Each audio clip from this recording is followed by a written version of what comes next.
Hello, guys.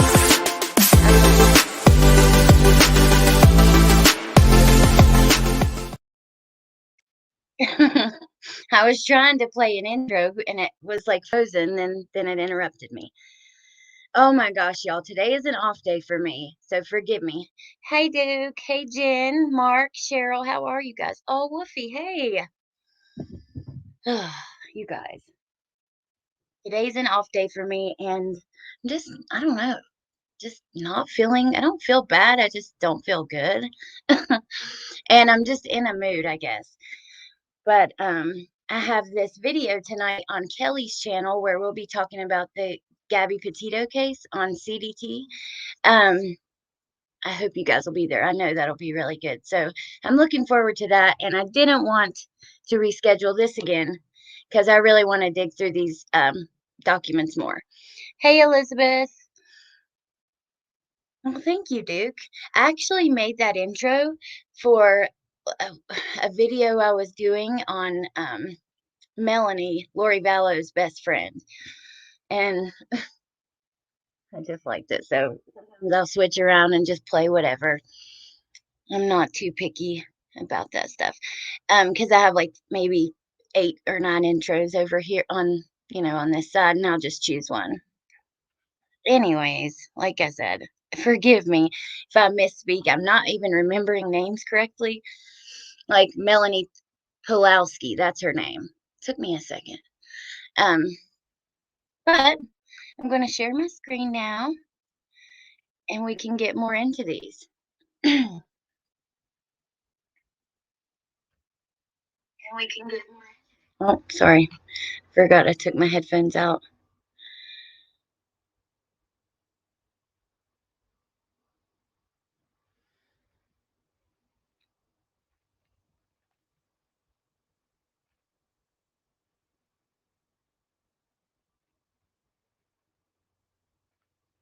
Okay.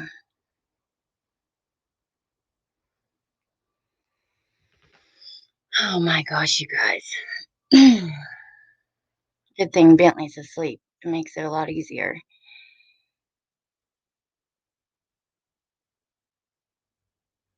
I do think that we talked about these. Yeah, I remember reading this because Barry talks about how he changes shirts all the time and that kind of thing, kind of like making excuses for what he was doing that day. Barry was told by CBI he showered at the house before leaving and showered at the hotel when he arrived. He replied, quote, "Showers relax me," unquote.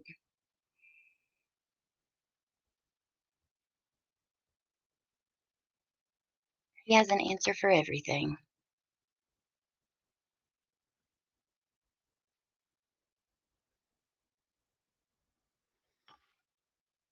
Crazy to think he's out now.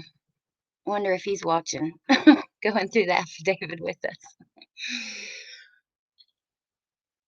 Okay, so this is tips to CBI. We're almost in section 4, which is crazy because we're only on page 30 of 131. And I think out of 5 sections, maybe 6. So this was a tip to CBI. As of April 26th of 2021, or these are about the tips, CBI has received 1,485 tips for Suzanne Morphew's disappearance. These tips are reviewed and investigated as they are received. Numerous people have been identified, interviewed, or investigated due to circumstantial reasons related to them being in the area or associated in some way with the family. Investigation into a small number of these tips is ongoing, though none of them have provided any evidence to substantiate anyone as a legitimate alternate suspect or to counter the evidence against Barry highlighted in this affidavit. So this is section 4, which is the evidence. This is going to be a good part. I'm excited. So first, tire impressions. On May 14th, 2020, search teams located tire impressions in the area where Suzanne's helmet was located.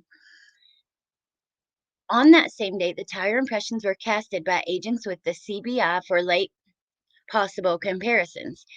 Detective H advised Special Agent Grusing on August 26th that only one tire impression was suitable for testing. So I guess there was no evidence there. Yeah, he is Duke. You're right. It's crazy. That's kind of like how Letitia was. And that was kind of what we were that was the case from this morning. She would have an answer for everything. And sometimes it would be before you even found out. It would be like she was preparing for the public or the police to find out certain things. So right before she would kind of weave them into her own story somehow. So Ford F-350 Telematics. On May 14th, 2020, your affiant prepared a search warrant for the telematic data from Barry's Ford F-350 truck. On the same date, your affiant submitted the search warrant, affidavit, and service request form to the Rocky Mountain Regional Computer Forensic Laboratory. The results of this data will be discussed in conjunction with the RMR CFL search of Barry's phone. I'm going to make it bigger. I'm sorry, you guys.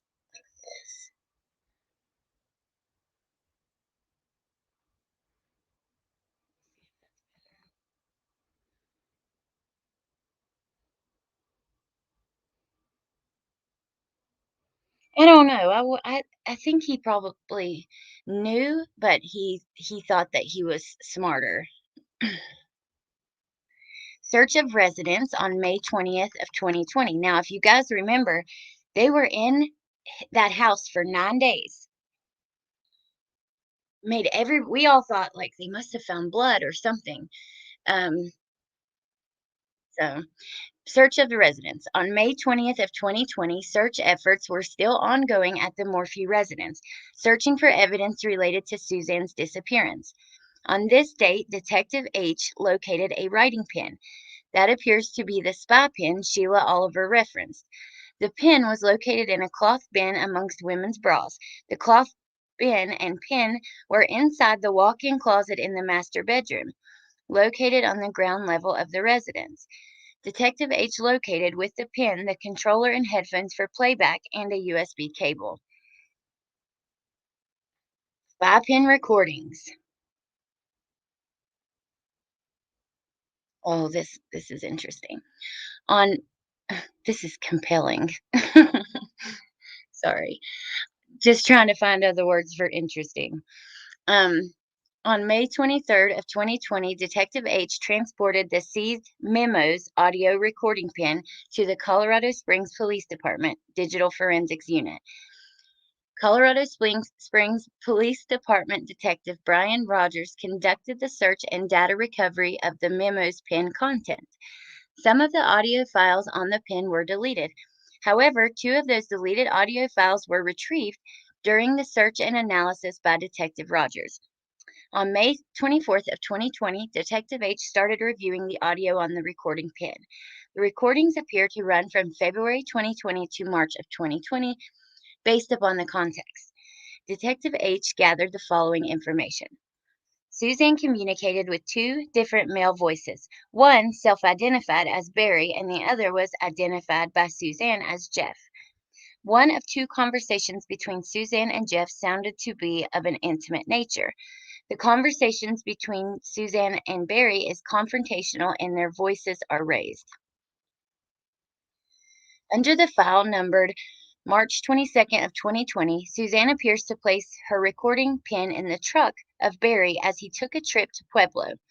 The pen recorded him listening to multiple episodes of forensic files, to include the killings of Mary Lee Wilson and Donna Payant by Lemlil Smith, and the murder of Vicki Lynn Hoskinson, who went missing after riding her bike. Hoskinson's sister finds the bike and discussed it was found in the middle of the road. The case began as a missing child.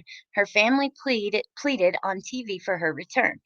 Discussion also included the location of Hoskinson's body in Tucson being a remote location, how animals had scavenged her bones, and investigators trying to determine when she was killed. Barry further listened to the forensic files case of Walter Scott, a man that went missing, but was later determined to be a homicide victim of James Williams. While Scott was married to Joanne, he had an affair with a woman named Suzanne. Meanwhile, Joanne was cheating with a man named James Williams. Williams killed his first wife in a staged car accident and married Joanne after killing Scott. Walter was reported to be acting not himself the days prior to his disappearance. A phone call is recorded between Barry and Suzanne in which Suzanne calls Barry Shirley, his mother's name, after he tells her how to cook. Barry asks Suzanne why she has to, quote, be so mean, unquote, to him. Much of the conversation is unintelligible because of the truck noise. Barry listened to other forensic file episodes of homicide investigations during the 5-hour recording session.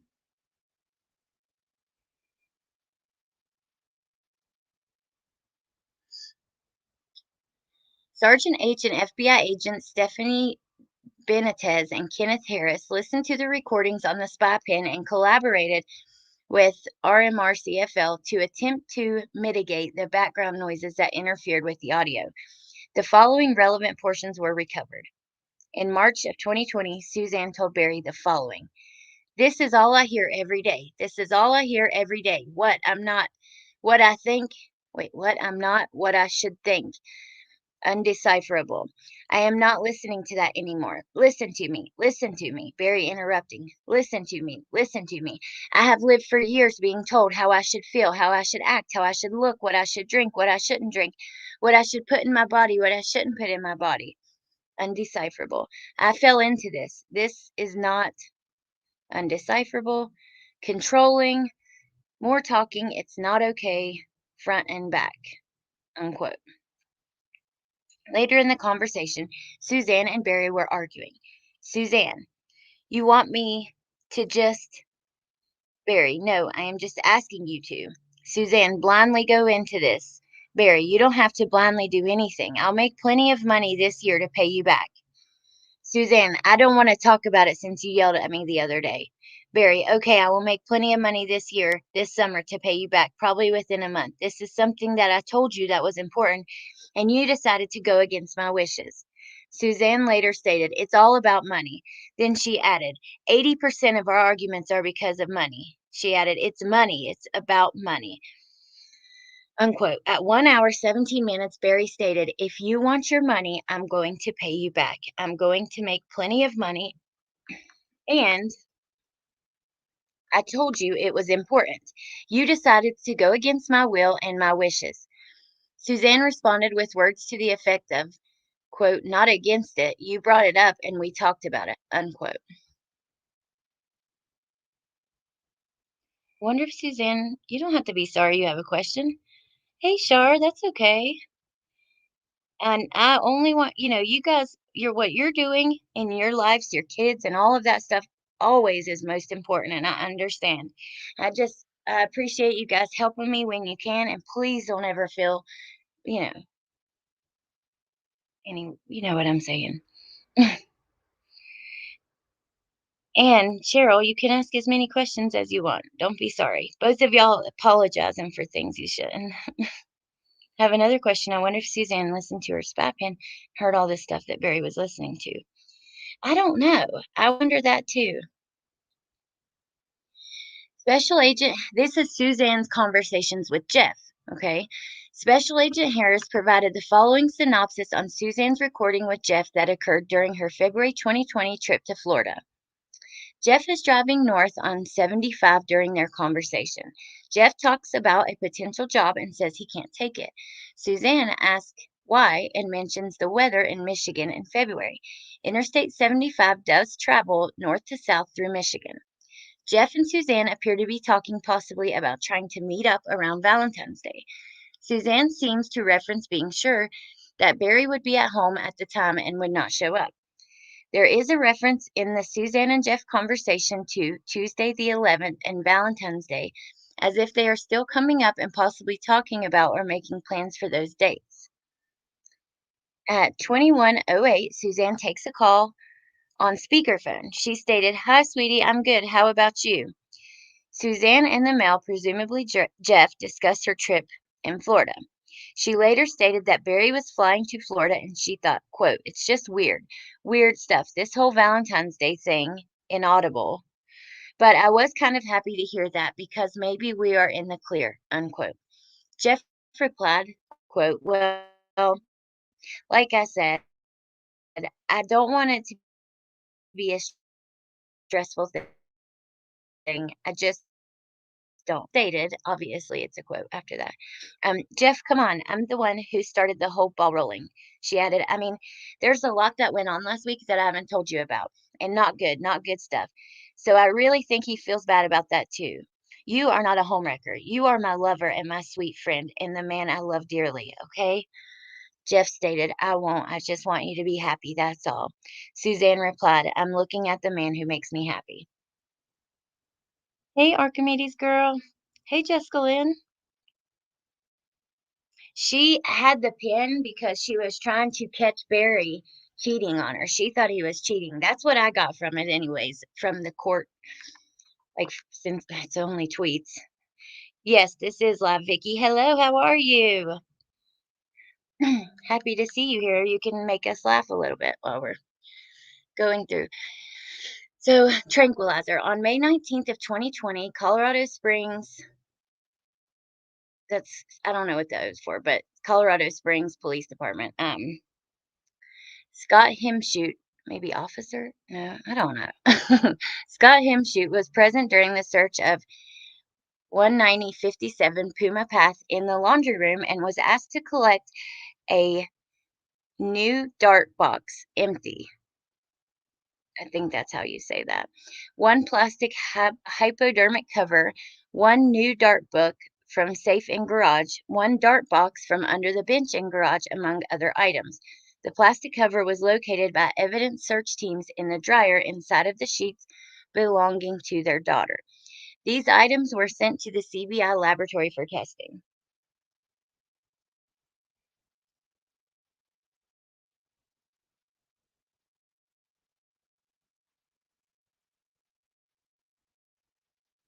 I don't know what I'm doing.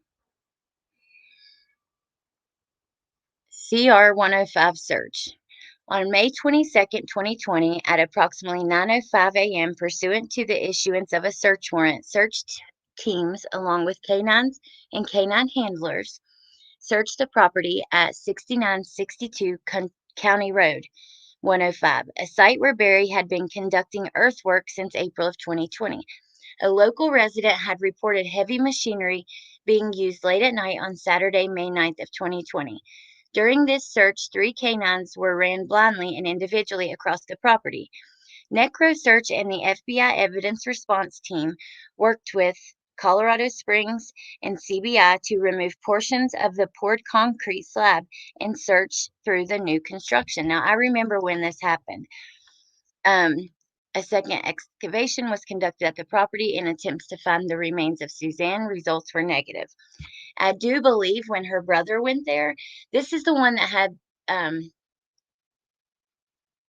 the lady was on the news and said that the equipment was running in the middle of the night before she was reported missing.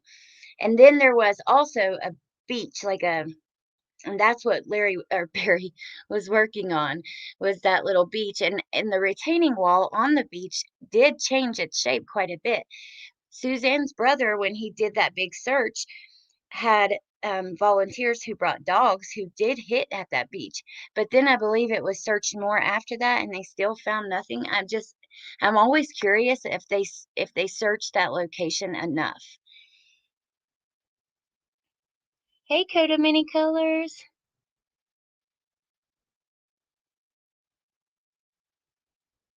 Mhm.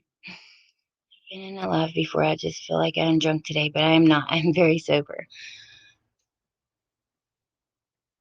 Okay, Facebook friend request. Now I remember this happening.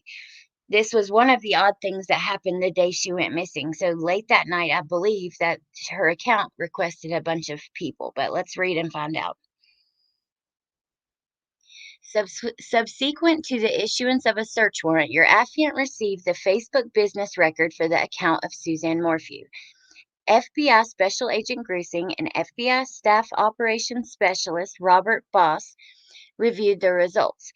20 males, 3 of them with the first name Jeff, though Jeff Libler was not on the list, and 3 females were new friends added to Suzanne's Facebook account between Friday, May 8th at 9:04 p.m. through Saturday, May 9th at 6:01 p.m. Oh, okay, that's different time than what I assumed.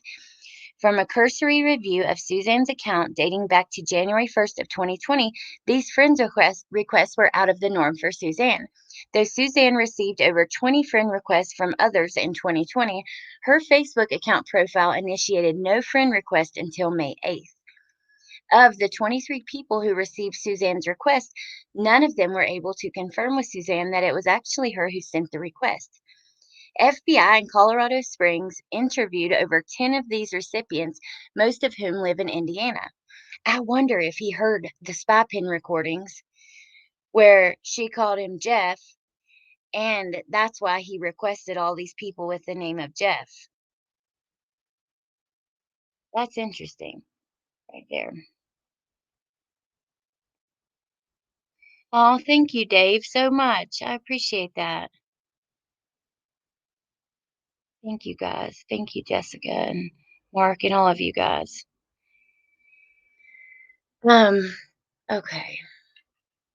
I wonder if that's why he requested so many Jeffs, but I'm going to keep going.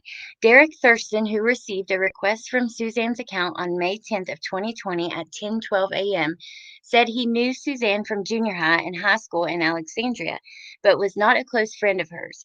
Thurston thought it odd that Suzanne decided to send the friend request after not talking to him in over 25 years. He added that she did not seem like the person who was desperate to find friend people whom she did not know well. Desperate to friend people who she didn't know well. That is so crazy. Bobby Huff, who she never sent any request out, and except for this at this time. And at all other times she was requested, but she didn't initiate the request. Bobby Huff, who became Facebook friends with Suzanne on May 9th of 2020 at 9:33 a.m., graduated with Barry from Alexandria Monroe High School in Alexandria, Indiana. Huff has not talked to Barry or Suzanne since 1985.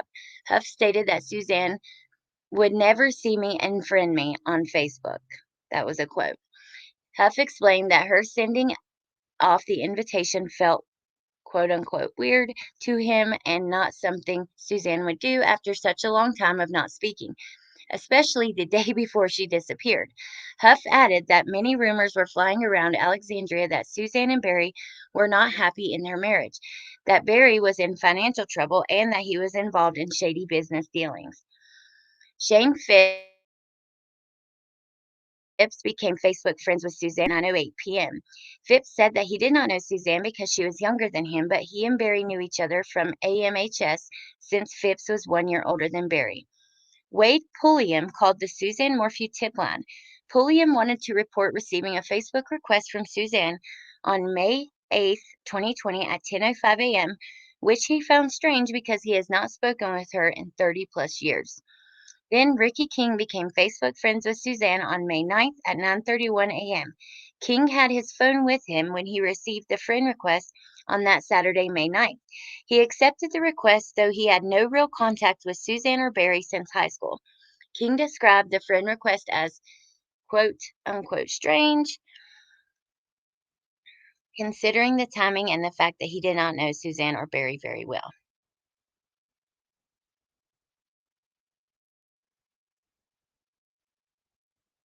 Wait a minute, I thought the sheriff's department ruined all of this evidence. Kimberly would say, I love Kimberly. She is really funny. I don't know. I guess he would. I don't think there was any evidence on the pen, though, just them fighting. But they were deleted. Like someone had deleted her talking to her fight with Barry and her conversations with Jeff, and it was recovered. And he didn't want, like, he knew if it comes out that I know about her affair, then that's motive. So I believe that he knew or found out right at the time of her death. This is my opinion, but he couldn't say that he knew.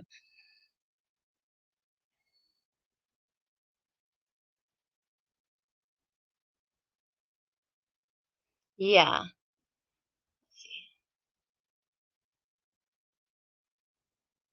It's bizarre, absolutely. Oh, no, I'm behind at the tire marks. That was the one I read first. I think I read it in my mind, and then I went back to see. Gary had the pen. He knew the affair was motive, but also a defense, in my opinion. Yeah, I agree. Okay, Range Rover seized. On May 16th of 2020, CCSO seized the two Range Rovers located in the garage at the Morphew's residence. They were towed and taken to the CCSO secured impound facility to secure them for further evidence processing. On May 20th of 2020, your affiant spoke with FBI Special Agent Dave Donati regarding the 2007 Range Rover and the 2015 Range Rover Telematics. Special Agent Donati explained the 2007 Range Rover would not contain telematic information, but the 2015 may contain this data. On April 29th of 2021, Special Agent Grusing advised that the results of the examination by the FBI's Technology Division have not been completed. So I guess when they were making this, they hadn't been completed yet. But that is how we knew when the doors opened, and when it backed up, and when it moved forward, and where it turned coming out of the driveway. It turned right instead of left, like you said. And turning right is where the helmet was. That's so cool though that they can find all that stuff out by your vehicle. I wonder what year that's like what your vehicle that started.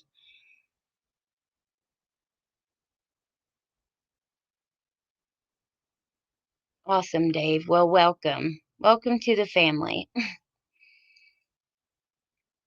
Okay, Shar, we're here. Maybe premeditation that turned into crime of passion. His truck told on him. Yes. Yes, it is cool and creepy. If you ask me, he wanted Suzanne's money and nothing was going to stop him. I believe that too. I mean, we see from that argument that I read just a minute ago, they were talking about money, and he was telling her, I'll pay you back, I'll pay you back. So we know that he was counting on her money to do whatever he was wanting to do. Alex keeps all of our attitudes in check. I love you. I know you guys have attitudes and all that. I love you just the way you are.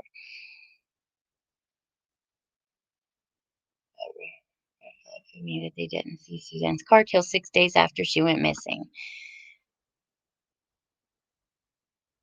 Mm. Hey, Marianne.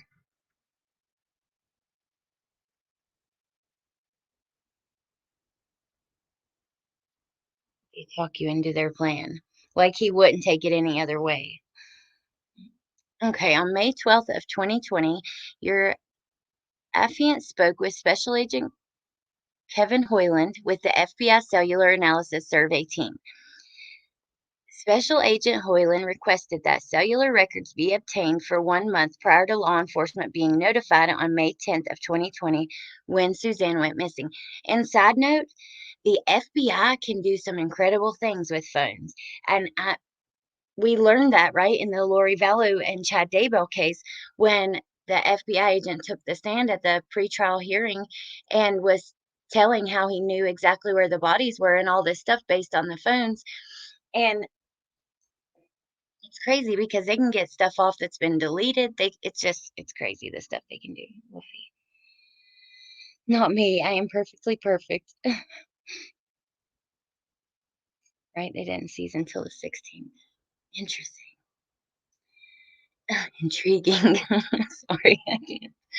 Every time I say that, I'm just like, shh, Alex, choose another word.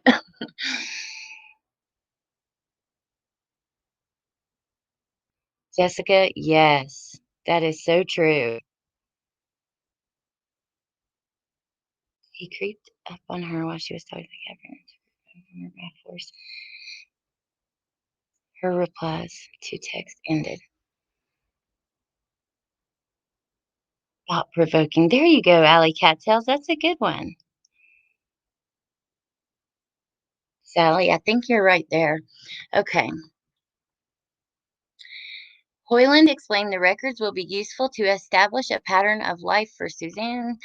Search warrants served to Verizon, blah, blah, blah. We're not going to, it's all redacted. So to date, no evidence has been obtained to include outgoing phone calls, outgoing text messages, vehicle movement, sightings on video camera, or sightings by an independent witness other than Barry that Suzanne left the Morphew house after May 8th of 2020 at 7:06 p.m.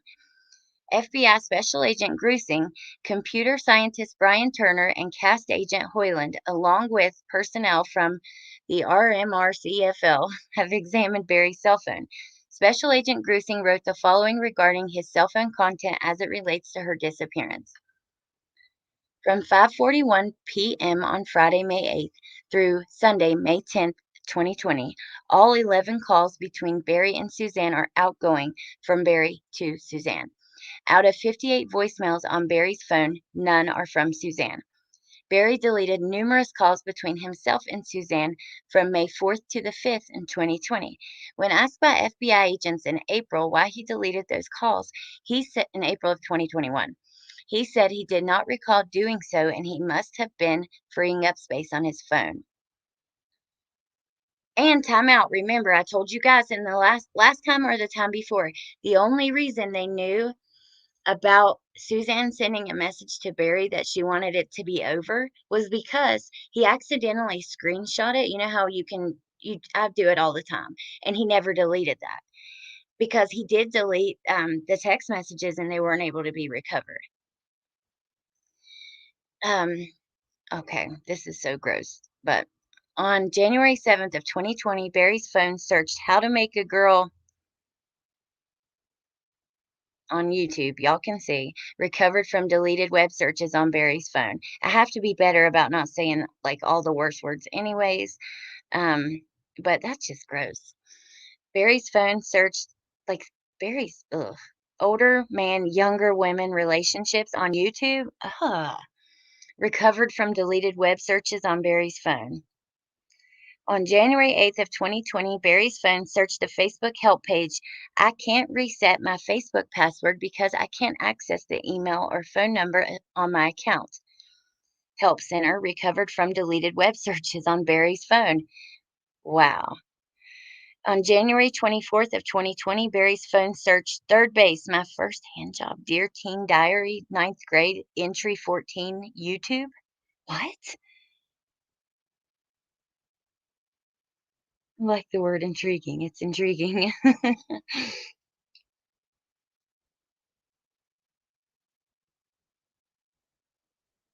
Oh, interesting, Cheryl. How money Barry makes a third of money. I don't know, LG. I don't think that's the way it is, though. I don't. They said that Suzanne she didn't have a bank card. Money Barry makes was not theirs. Barry gave her money, but she didn't have access to whatever she wanted. At least that's how it seems based on what we've heard so far and seen in this. Barry was bragging about being her bank.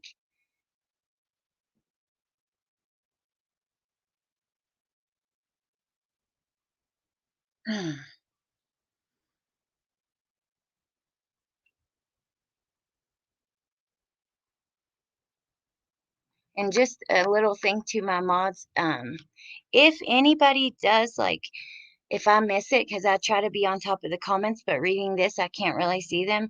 But if I miss anybody, like anybody can have their opinions, but I would like to be respectful to the victims in the case. So, like Suzanne, I want in whatever case we're talking about. So I can understand having the opinion that maybe she ran away or whatever, and that's fine. But when you start, there's a fine line, and I want to make sure we keep it respectful. Maybe if Barry didn't have to search that, there wouldn't have been an affair. Yeah, no doubt. Should have searched can't recover my YouTube password because yeah. Okay. On January 25th of 2020, Barry's phone accessed localsnapsext.com, find a cute girl near Salida. Oh, gross. And Come Get Dirty, something redacted, along with other such sites that were recovered from deleted web searches on Barry's phone. On March 19th of 2020 at 6:44 a.m., a video on Barry's phone was taken of a prescription drug bottle of Suzanne Morphew for blank. Thank you guys. On April 24th of 2020, Suzanne sent Barry the following message that was recovered from deleted images. This is what I was talking about. This must be another one then, because the one about her wanting to leave the relationship was also an image. So, oh, I'm sure your mistress has you all happy now so you can say you love me, but bully me when you're with me. Yeah, that's love. That's from Suzanne to Barry.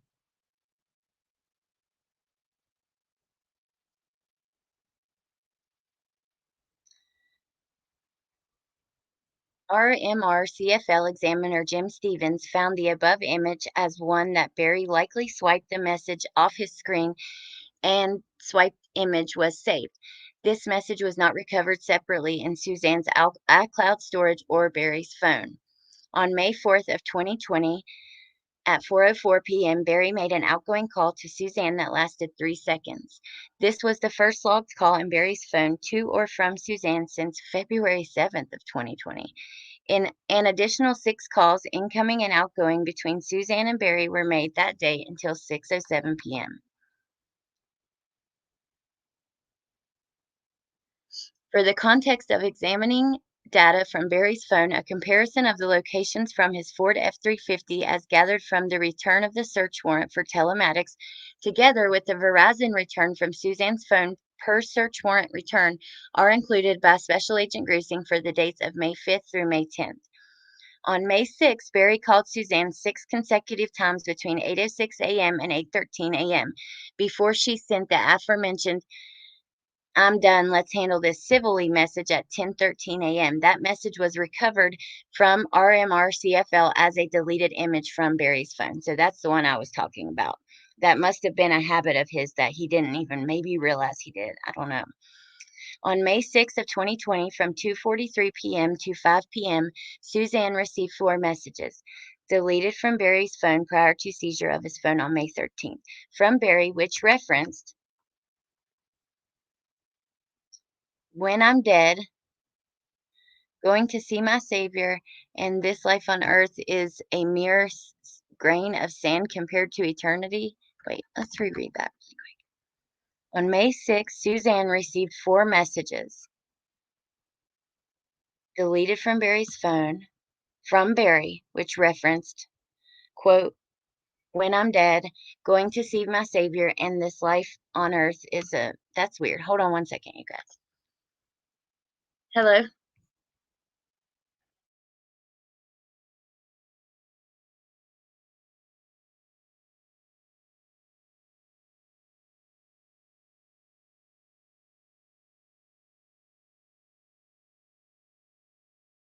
Okay.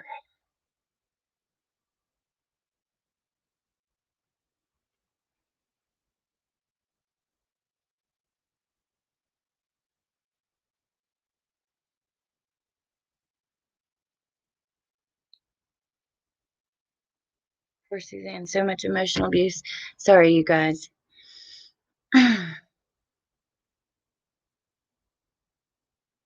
Make sure I unmuted. And then I'm checking your comments and get back to it. How do you've married for 20 plus years and don't know how to... I know, right, Amy?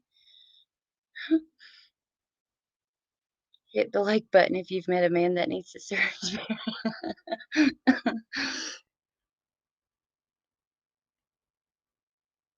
But she had a Range Rover, $1 million house, and hundreds a week and spending money. Okay, LG, I know what you're saying, and I totally get what you're saying.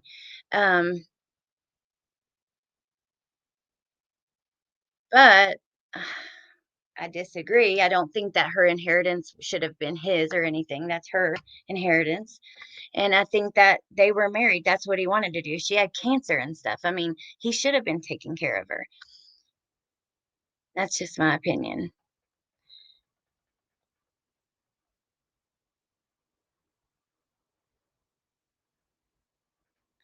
Wonder why he deleted those. When I'm dead, going to see my savior and this life on earth. I guess because he didn't want it like to make him look like a suspect. But anyways, okay. The location activities registered by Barry's phone were abnormally high in frequency during the late nights and early morning hours of May 8th and 9th of 2020 and May 9th through the 10th of 2020 while at the Morphew residence. On May 8th at 7:06 p.m., Barry's phone called Suzanne while his phone was likely traveling west along US 50. Suzanne's phone location was approximately 3 miles east of Barry's phone. The call lasted 73 seconds and was the last recorded phone call for either device on May 8th. On Friday, May 8th, 2020 at 7:18 p.m., Barry's phone registered its last event of the day. Its next event was at 6:46 a.m. on May 9th when Barry's phone registered power on. On May 9th at 6:46 a.m., Barry's phone was taken out of airplane mode. Your affiant knows that airplane mode is a setting available on smartphones and other portable devices. When activated, this mode suspends the device's signal transmission technologies like Bluetooth and Wi-Fi, effectively disabling all voice, text, and phone services. GPS may or may not be disabled. On May 9th of 2020 from 7:22 a.m. to 7:39 a.m., Barry's phone registered locations at his Tailwind's work site near Poncha Springs. During that time, Suzanne's phone exchanged messages with her friend Sheila Oliver at 7:35 a.m. and Greg Fisher accepted her Facebook friends request at 7:30 a.m. Suzanne's phone was located at the Morphew residence per cast analysis for the entire day of May 9th of 2020. On May 9th of 2020 from 9:31 to 9:33, Ricky King and Bobby Huff accepted Suzanne's friend request on Facebook. Barry's phone continued to receive messages from Suzanne's phone and send messages to her phone while he remained at the CR 105 site until 9:37 a.m. On May 9th at 9:50, Suzanne texts Barry, want to hike. At 10:36, Suzanne texted Barry, want to meet to hike. At 10:48, Barry responded, no, I'll come home. On May 9th of 2020 at 11:14 a.m., Suzanne's phone received a second password reset message from Facebook. Shortly after 11:15 a.m., Barry's phone traveled west on Highway 50, arriving at the Morphew residence at around 11:27 a.m. Both phones per cast appeared to be at the residence from 11:30 through 1:40. Barry's phone exchanged two messages with Tim Batco at 1:49 and 1:50. He also made an outgoing call to Suzanne for 2 seconds at 1:51. On May 9th, he texted Suzanne, headed back. Then he texted her, did you leave? That was at 2:31. By 2:43 p.m., Barry's phone and F-350 per Telematics appeared to be at the Morphew residence. On May 9th at 2:47, his phone enters airplane mode. Now, that is the time that they suspect this started, right? Because we know she was outside and she messaged Jeff around 2-ish, 2:30-ish or whatever. And that's when she's texting Barry asking, did you leave? Probably trying to make sure he don't walk in on her talking to Jeff. Well, he didn't respond, I guess, because we have nothing in response. And then we see shortly after his phone goes into airplane mode.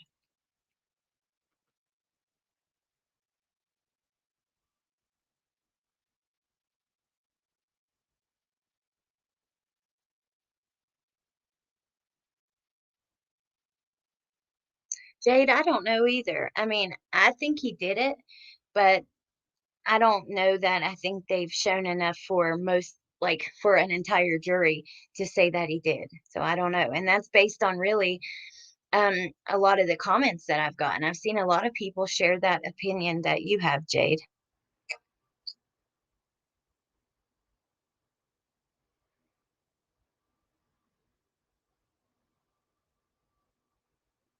Hey, broken dishes. Oh, he makes me really mad with the way like one of our last ones, I got pretty fired up with the way that he behaved towards her and stuff and the way he talked about her to the police officers.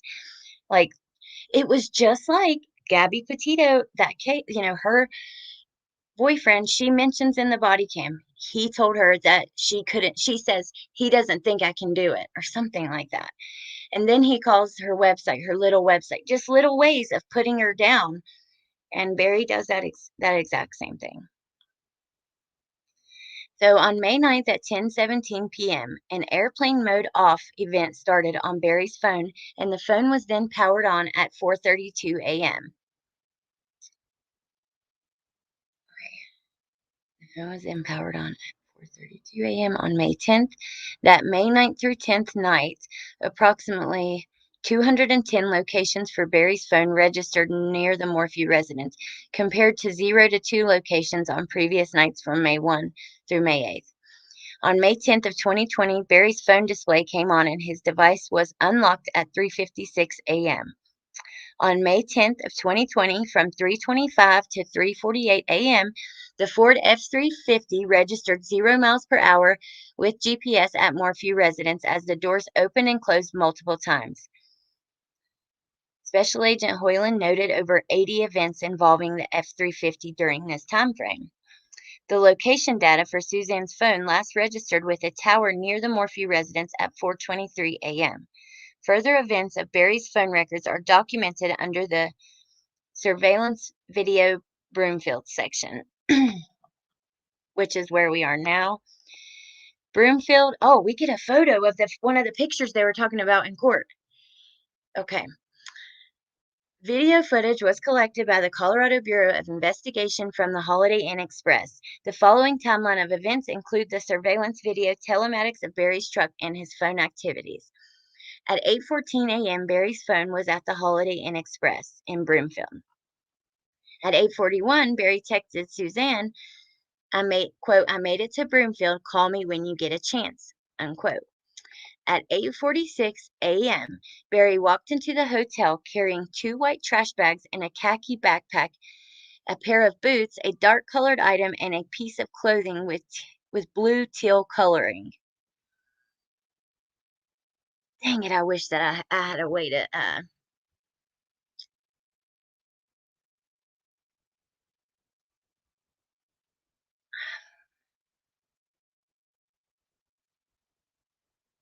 this is not my computer, and I usually do a lot of all of the stuff I do on my phone, but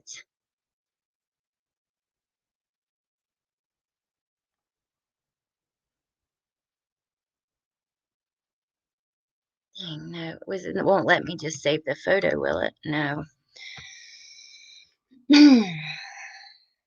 I'm gonna pull it up on my phone after I'm done today and change the contrast to try to lighten it a little bit so we can see better, and then I'll post it on my community.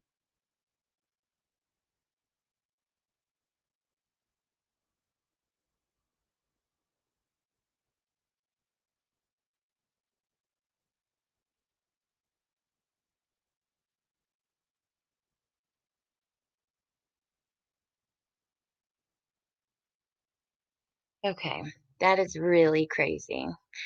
You can't really see anything because of the darkness, but I will change it. There's his backpack. This is, like, I'm guessing so he had a white trash bag, which I don't see. I mean, unless that's it, it looks more like a bag to me. This is a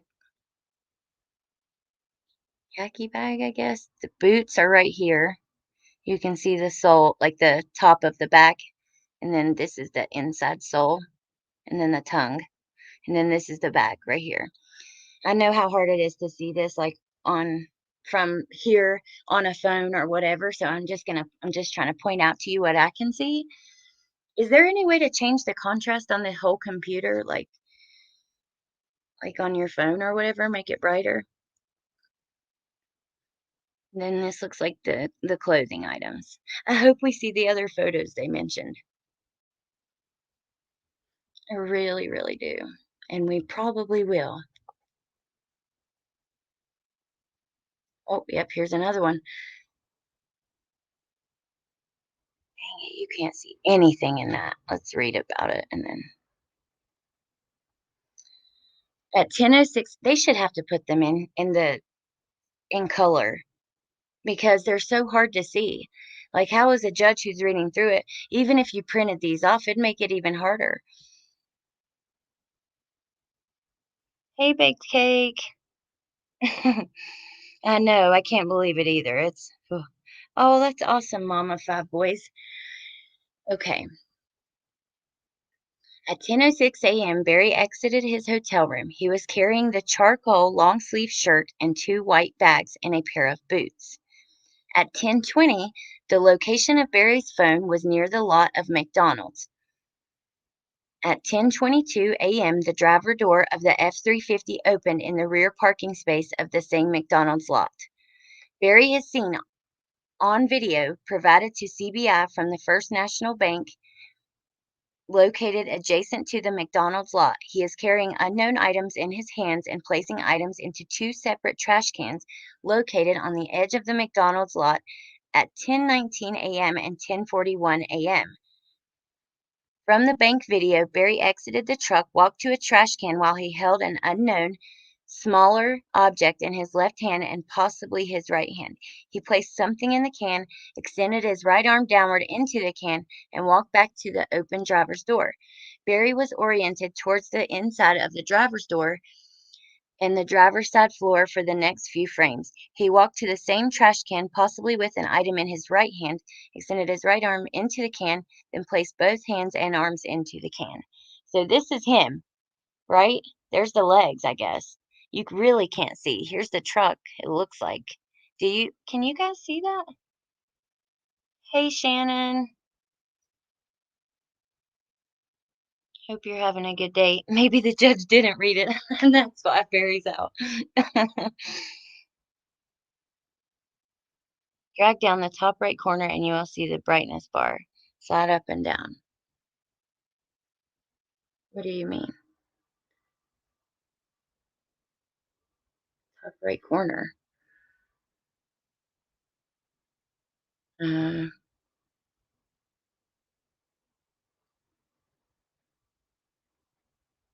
oh, that's just for size. Sorry. Oh, crap. I didn't know I could do that. Yeah, I don't know where. Right here? Yeah.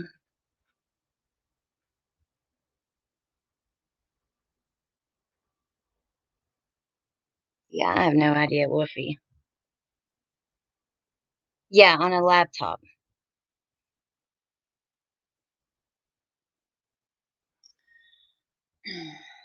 But you can totally see like 2 legs right here.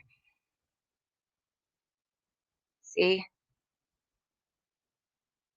And this is like the bottom of the shirt.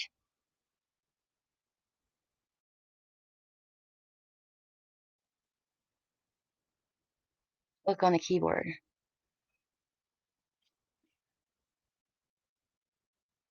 Oh my gosh, you're so smart. Thank you. Okay, now we can kind of see it a little differently. This is the truck, I'm pretty sure, right? This is the grill, the windshield.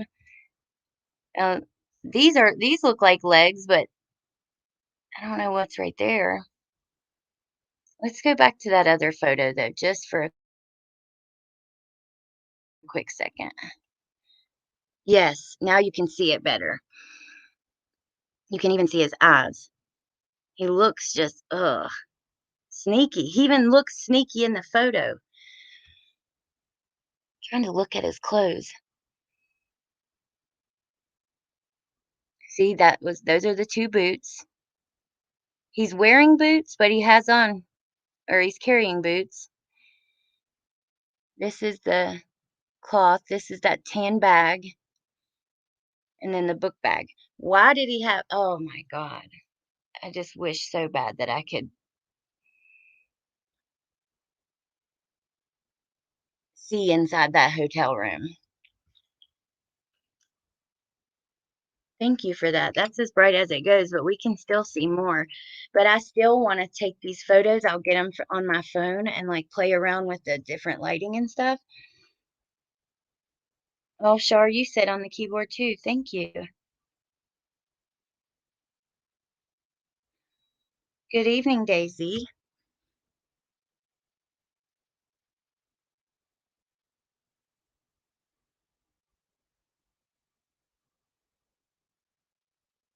Hmm. Pretty crazy to see, though, these photos. If you've been, waiting for details on this, it's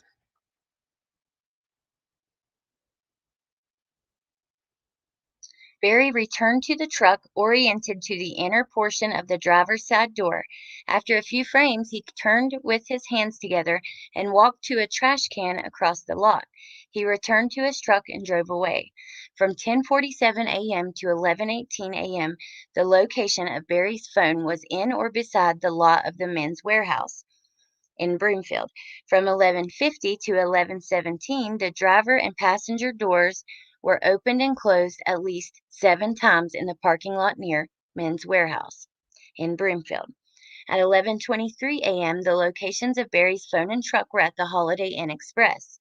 At 11:36, Barry walked into the hotel lobby wearing a black t-shirt, carrying under his left arm a black binder and disorganized papers. At 11:56 a.m., Barry exited the room wearing a white t-shirt and carrying the binder with the papers. He walked to his truck at 11:57 a.m.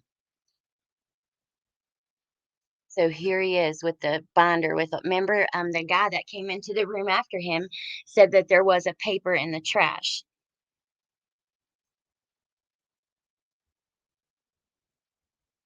Hmm.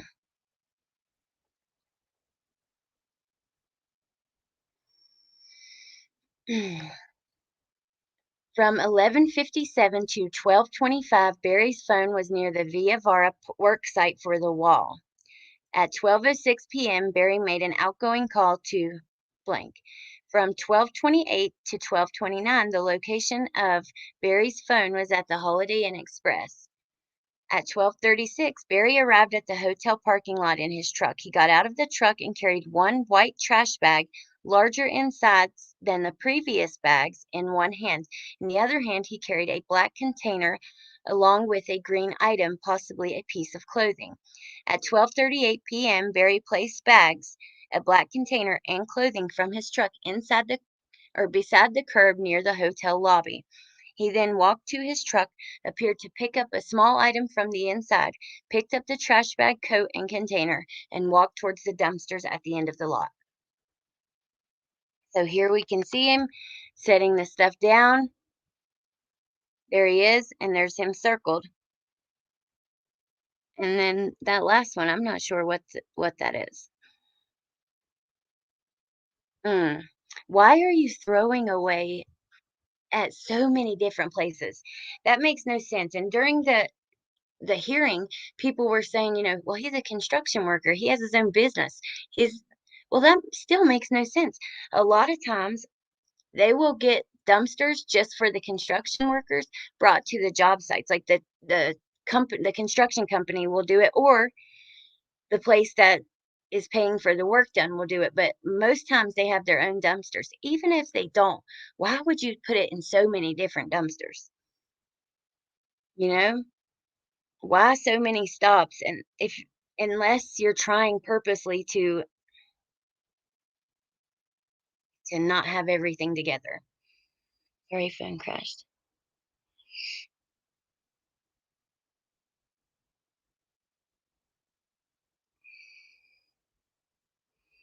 I have heard about her, and we can pull up after this. I think Plunder did a video on it, but on the screenshot she shows, or on the she shows a picture of her, and she does look similar to Suzanne, because you were hiding what you were just doing and disposing of. Absolutely. I've wondered about that, Ari Lynn.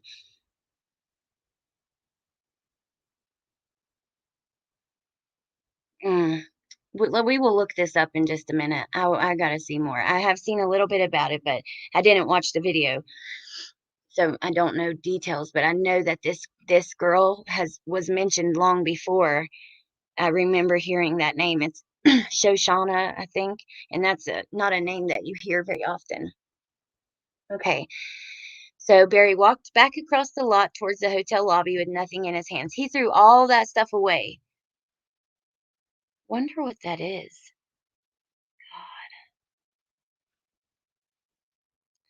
Barry entered his hotel room at 12:42 p.m. He did not leave his room per the film until 6:03 p.m.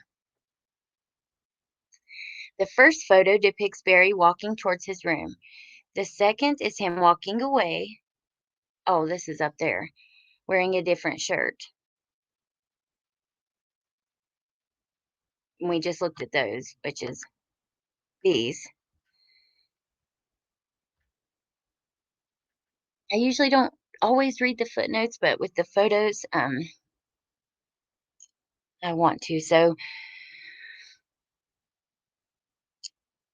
camouflage coat, a black tree container, and a bag across the hotel parking lot. Yeah, almost dropped it all. Hey, we're making progress today, though, for real.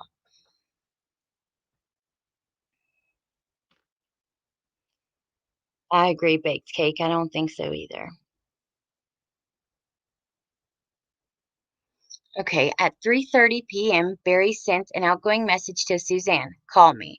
At 5:15 p.m., Barry received an incoming call from Jean Ritter.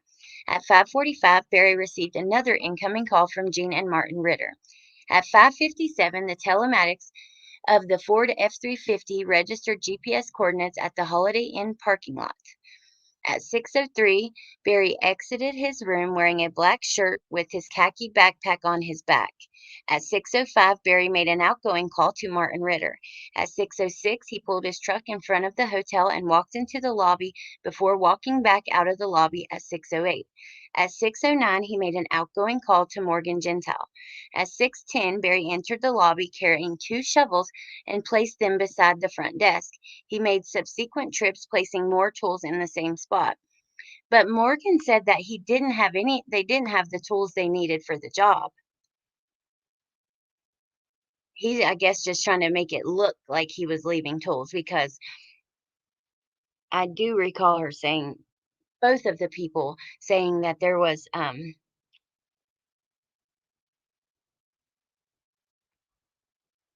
no tools to do the job.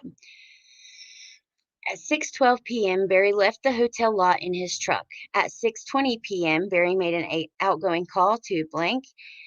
At 7:10 p.m., Barry received an incoming call from the Chaffee County Sheriff's Office. At 7:21, Barry made an outgoing call to Suzanne. At 7:33, Colorado Springs dispatch called Barry and informed in a 1 hour and 32-minute call that Suzanne's bike was found. When asked to describe the bike, Barry did not know the make but said it was blue with colorful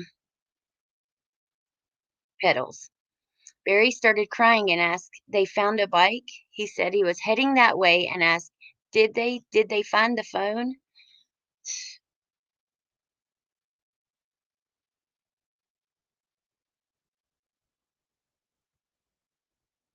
Staged the tools in the lobby and left town.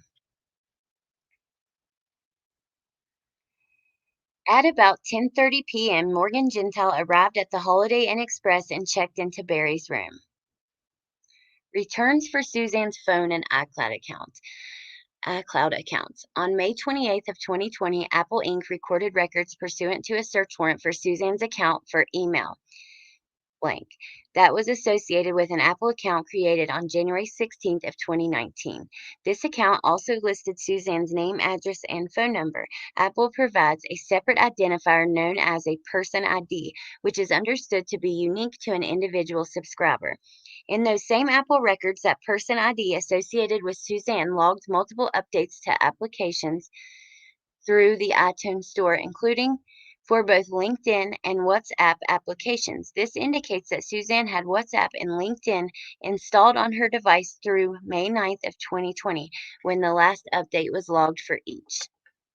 Now here, this is about her Verizon return. Let me check your comments. His girlfriend's last name is Dark. Ugh. Hopefully she, I don't know. I'm sure she's a good girl or whatever, and just with the wrong guy, it happens all the time. But I just don't see how you could be with a man who's going to court for the murder of his wife. But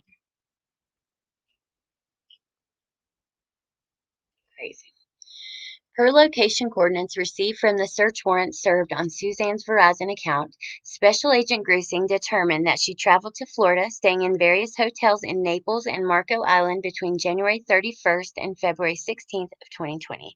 She communicated primarily with Sheila Oliver, Barry, Gene Mormon, and Kurt Sigler. On May 5th of 2020, Suzanne's texts and locations confirmed her trip to Gunnison to drop off blank so that blank and blank could travel together. On May 6th of 2020 at 8:44 a.m., Suzanne sent blank a text. Good morning. I miss you already. Who is that supposed to be? Jeff? Why did they mark it out? Her next message. Oh my gosh, I got a foot cramp. Hold on. Ow, ow, ow. Okay. Her next. I lost my place. Her next message was to Barry at 10:13 a.m. stating, I'm done. I could care less what you're up to and have been for years. We just need to figure this out civilly. Deleted from Barry's phone. On May 6th of 2020 from 2:43 to 5 p.m., Barry sent her the suicide text which he deleted from his phone. On May 7th of 2020, Suzanne sent blank videos of the cat Lulu from inside the Morphew house and exchanged messages with her. On May 7th, Suzanne messaged Barry, been studying all afternoon. I'm going to bike now. I've got veggie soup on for supper. On May 8th at 7:02 a.m., Suzanne's notes folder was last backed up, wherein she articulated over 50 grievances against Barry, one of which refers to Barry accusing her on May 6th of having a boyfriend. And we did not hear about this in the hearing, but if you've been here with me through reading this, we kind of went through it a little bit. On May 8th of 2020 at 8:43 a.m., Suzanne sent Barry the message. Sorry, I forgot about Rob Mizzle last night, but I will continue to do your invoicing when you need to. So see there? Yeah, Suzanne got money from him, but she helped. I'm sure she not only did all of his laundry and fed him and cleaned for him, but she was doing the paperwork for his company and probably had been their entire relationship because he had a company in Indiana too.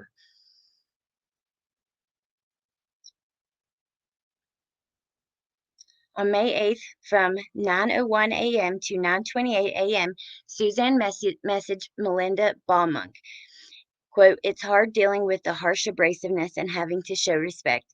He's also been abusive emotionally and physically. So then we're going to talk about Suzanne's Instagram account. Let me check your comments, though.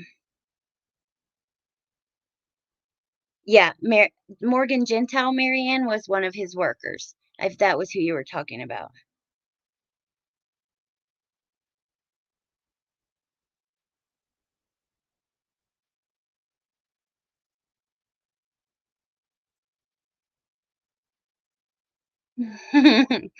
Baked cake. His new girlfriend's last name is Park. I read that. Yeah, I think it'd be scary as well, Shart. I don't know.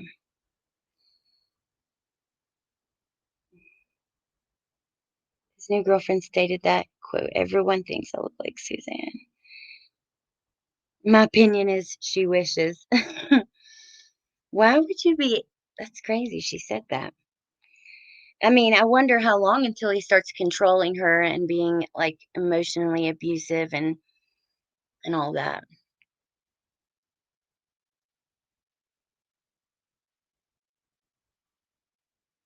Look, when FBI agents showed the text that he deleted, but when FBI agents showed Barry these texts during interviews, he said he did not think Suzanne was serious. Okay. Special Agent Grusing interviewed Robin Benford, a friend of Suzanne's from Indiana, on June 30th of 2020. Benford has known Suzanne Morphew since middle school and was her close friend through high school. She and Suzanne have consistently communicated through Facebook and Instagram over the years. Benford stated that she had some problems with the way Suzanne supposedly went missing based upon Suzanne's normal routines. On the Saturday before the weekend Suzanne went missing, she posted an Instagram story about her and blank, stating that blank always surprised her. Suzanne used the Instagram story to take photos to document each of her bike rides. Benford said that upon hearing that Suzanne went missing, she checked Instagram and found that Suzanne did not post anything about the ride. Benford knew that Suzanne was still grieving over losing her mother within the past 2 years or so, and that Mother's Day was going to be a difficult day for her. Benford did not think that Suzanne would choose to spend that day without her girls and husband. Wow, what a statement, right? She knew that Mother's Day was going to be a difficult day for her, or she thought that it would be. From a review of Suzanne Morphew's Instagram account, the attached pictures of her often in biking outfits were located with the dates: May 5th, April 27th, April 20th. Said broke my first chain smiling emoji. Aw. She was a beautiful woman, for sure. Turning into crazy cat lady here. You and me both. You and me both. Search warrant. Someone's phone. I don't know why they redacted that. So, because it's hard. I don't know. It's hard for us to understand the information when you're redacting part of the title to that information.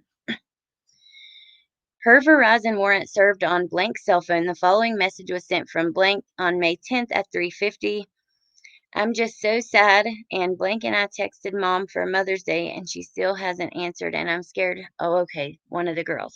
I'm scared her and dad probably got in a big fight, and I don't even know. It just made me want to be gone even more because I don't want to be around them. It hurts me, and I know if blank is working, I might have to be home a lot more, and it'll probably be the worst summer of my life. Well, that is sad. So sad. Barry had a lot of chipmunks to dispose of. You can't throw them all in one can. Vicky, you have to be behind a little bit, but that's funny. Okay, so now this is something that I want to know more about. The scratches on Barry's arm. We're getting a picture, you guys. Okay, Cheryl, we'll be here. On May 13th of 2020, Colorado Springs Officer Deputy Caricato took photos of scratches on Barry's left arm. Dang it. See, this is why I wish that I had more like control over the brightness and stuff. Make it darker. Brighter. So I'm thinking here, here, and here, and they're going like sideways. But also, I can't tell that much because the photo is just not clear. Where they've printed it onto paper and then it just doesn't work that well. Wow. Those are like this has to be one of them, right? Okay, before I go any further, you guys let me know your thoughts so far and your thoughts on these scratches.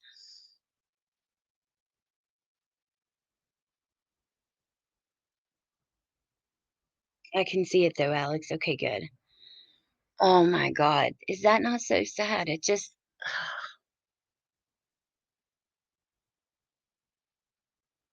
this stuff breaks your heart. It really does.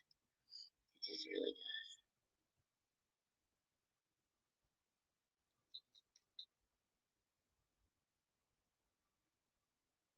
I'm just pausing here for a minute to see what you guys think, and we'll keep going.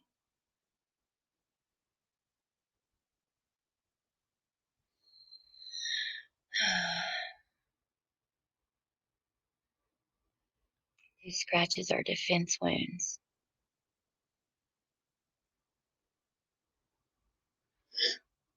I'm so glad that if they are that they I'm glad she did it. If you ever get attacked, you scratch, claw, hit, take everything you can from that person. Hopefully, you never get attacked, and if you do, that you live through it. But if you don't, you can make sure their asses get in trouble for it. I know, Shannon. That's what I'm saying. It's just so it's So, ladies, if you ever do, please remember this and remember what I'm saying. Scratch, grab hair, whatever you can do.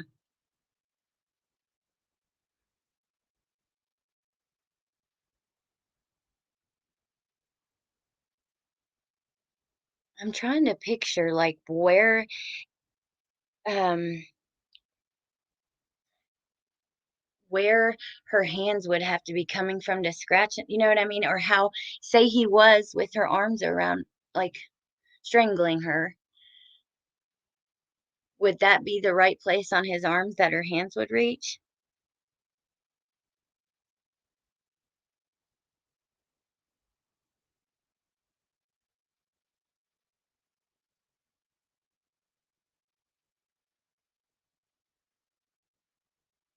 I hope she kicked him in the yo-yo a few times. Me too. That's what I agree with you, Shar. Okay, I'm gonna keep going, you guys.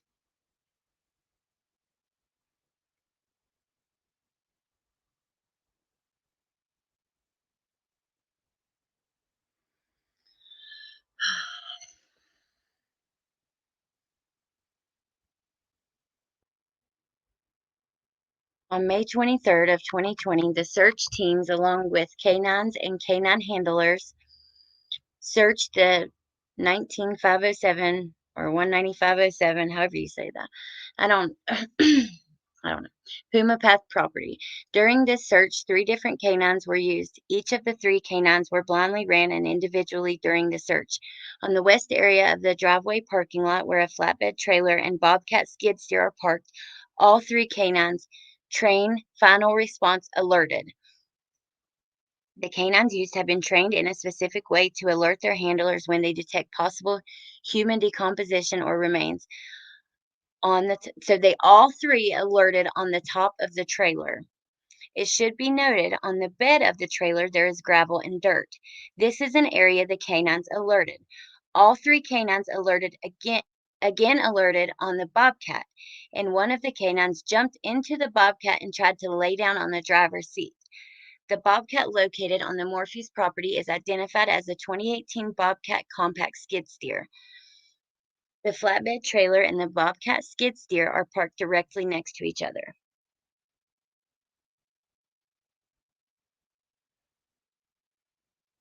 Me too, Shar.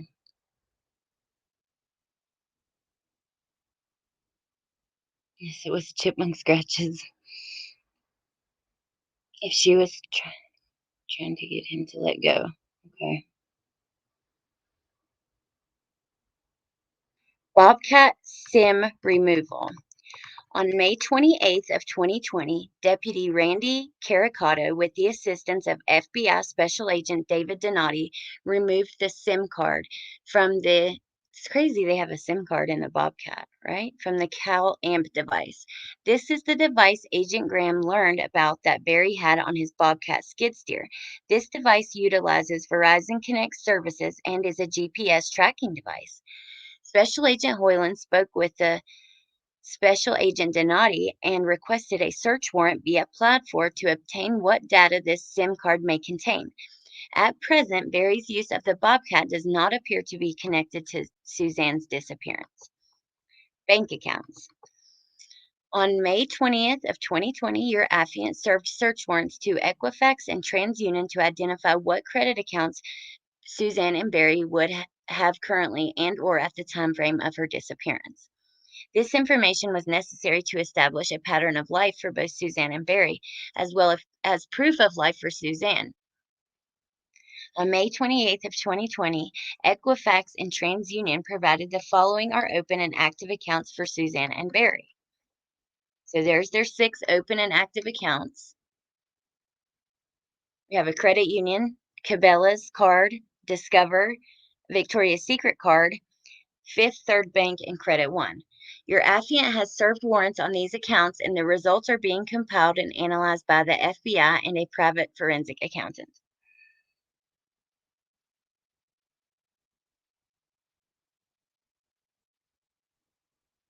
Yep, you're right, Shannon.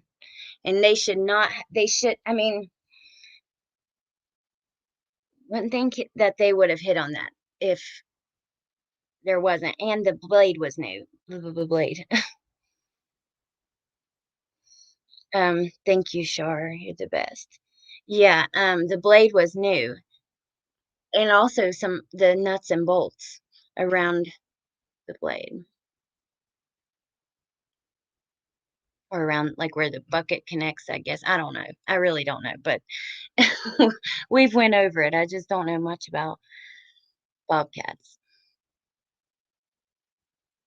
Indiana Members Credit Union. On June 6th of 2020, your affiant served via email a search warrant to the credit union. On June 9th, your affiant received via email the requested records for the Morphew's account. Per search warrant served by your affiant on May 26th of 2020, Barry Morphew withdrew $5,800 in the Suzanne Morphew Foundation account, which brought the balance to $0. The account was opened in March 5th of 2020 with a deposit of $5,800, and he took it out on May 26th. She was only missing for 2 weeks, a little over. Oh my Lord.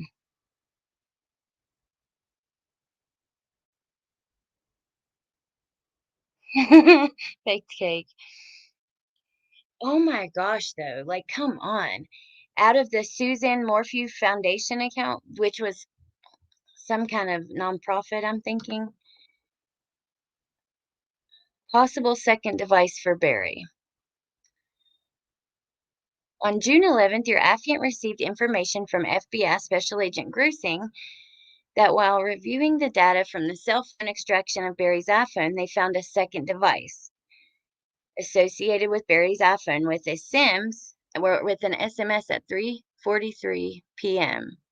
This user ID is separate from the primary user ID. This second device was first used on November 30th of 2019 and was associated with Barry's iPhone 9. So what is that, like an Apple iWatch or something like that? Is that how you say it? As of present days, the second device has not been identified. FBI proof of life fugitive searches. Oh, she's so pretty. Per the request of FBI Special Agent Grusing, with the assistance of the FBI Safe Streets Task Force, the following searches were done through the FBI and its federal partners in attempts to locate Suzanne as if she was a fugitive or missing person.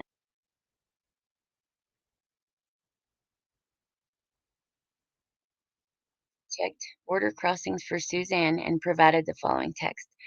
I don't have any land border crossings for her. The last travel I have was her returning from San Jose, Mexico to Dallas, Texas on December 12th of 2019 on American Airlines flight 1385.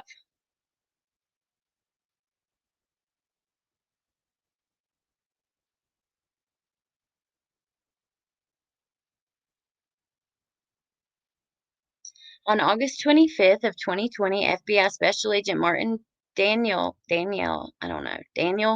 requested flight information from a national airlines reporting agency and found flights for Suzanne in July of 2019, August of 2019, and later in August of 2019. More flights were located for a Suzanne Mormon in April of 2020, but this person did not appear to be identical to Suzanne. On August 24th of 2020, that's my birthday, Patricia Ellswick, Technical Information Specialist, FBI, CGIS Division, Global Law Enforcement Support Section, NCIC Operations and Policy Unit Investigative and Operational Assistance Group provided emails of the offline records checks for any law enforcement queries of Suzanne.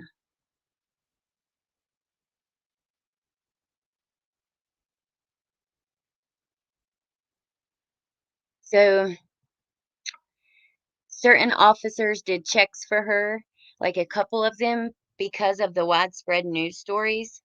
Besides that, uh, a sheriff's office in Florida searched Suzanne Morphew date of birth 3 times on July. So that's cool. They can see what other police departments are searching for you.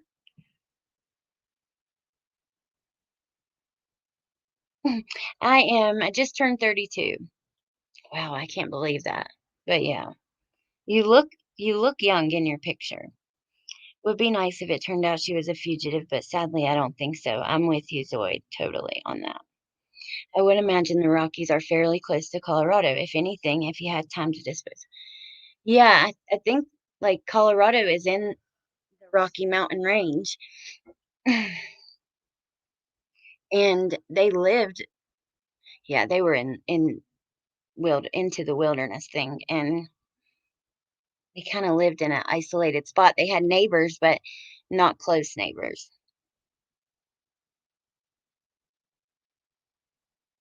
You are not old, Cheryl. No way.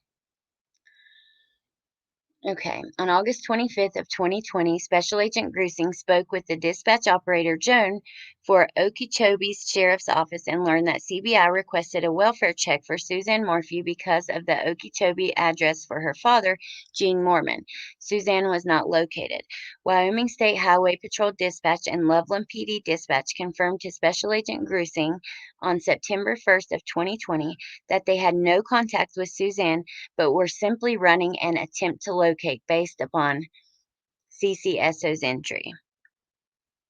On August 25th, the FBI provided the following checks per the request of Special Agent Grusing. Nothing of significance in Suzanne's clear report. No activity seemed tied to her since 2019. Suzanne R. Morphew Hope Foundation was first filed in Indiana in 2012. It was registered as a nonprofit with Colorado's Secretary of State on February 21st of 2020 by Barry Morphew at 19057 Puma Path, Salida, Colorado. OST Plumhoff further noted that as of May 11, 2020, CCSO entered Suzanne as a missing person in the National Crime Information Center database. For checks in accurate, nothing significant was found by OST Plumhoff for Suzanne besides her ties to the Puma Path address in Salada as of May of 2020. Some of this is like tongue twister, whatever you call them. No electric or utilities were found in her name. Her social security number has not been used since May of 2020. No new physical addresses or P.O. boxes for her name or social security number were located, nor were any liens, judgments, or loans occurred under her name.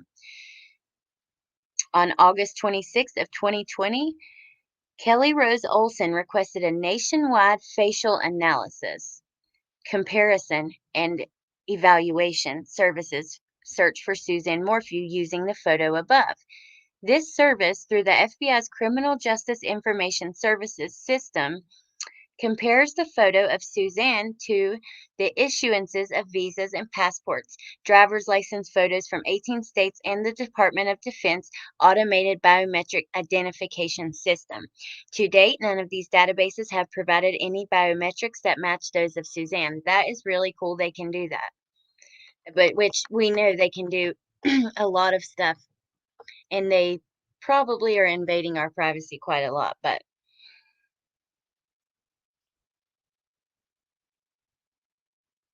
hey, Yenny.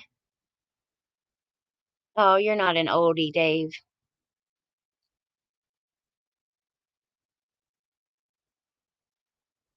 I agree. She would have been there with her dad. Hello, Cheryl Garcia.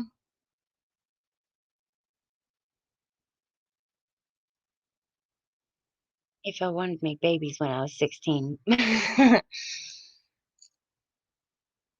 So I'm old enough to be your auntie. Well, all right, Auntie Baked Cake. Okay.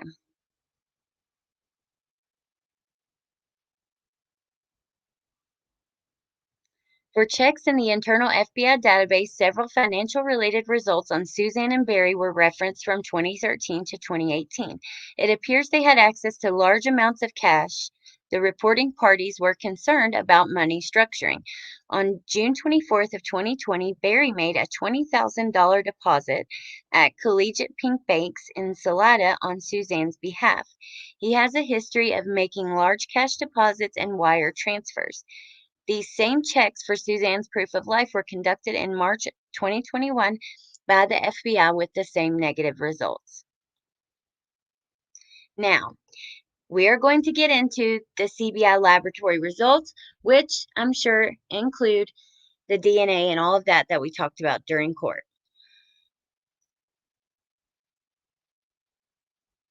On June 3rd of 2020, the CBI laboratory, hereafter CBI Lab, provided the results of DNA analysis for the CCSO case, that case number, 65 evidence items to include DNA buccal swabs from the Morphew family members, Andrew Mormon, blank, and others were listed. Of note, no workable DNA was recovered from the Bobcat blade, the new dart box, or the dryer. On August 31st of 2020, Special Agent Grusing reviewed the lab results with the CBI lab forensic scientist Caitlin Rogers to discuss results relevant to this affidavit. The following items were noted. The DNA on the bicycle seat included a mixture of 4 people, Suzanne being the primary, with Barry and one of the responding police personnel being included. The 4th male is unknown. The DNA on the bicycle grips was a mixture between Suzanne, Sergeant Mullinex, and then Barry was excluded as a contributor. It was a mixture of 4 people. 2 of them are Suzanne and Sergeant Mullinex, and the other 2 we don't know, and Barry was excluded. The DNA on the bicycle brakes and handlebars included a mixture of 4 people. Suzanne, Deputy Brown, Deputy Himshoot. They were the 3 primary contributors, and Barry was excluded.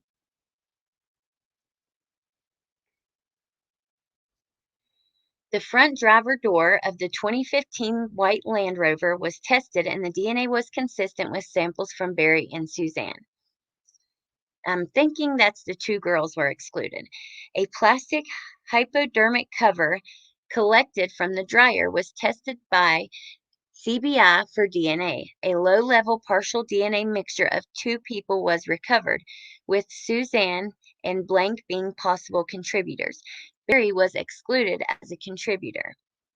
A dart needle collected by CCSO was swabbed and a partial DNA profile was developed, with Barry included as the contributor with moderate support. The dart body collected was swabbed with a low-level DNA profile, reference that blank could have been a contributor. The interior cushions of the helmet were tested for DNA and a partial profile was developed. The mixture was more likely to involve Barry and Suzanne than coming from anyone else by a factor of 6.2 times. Barry's liquidation of assets. Here we go.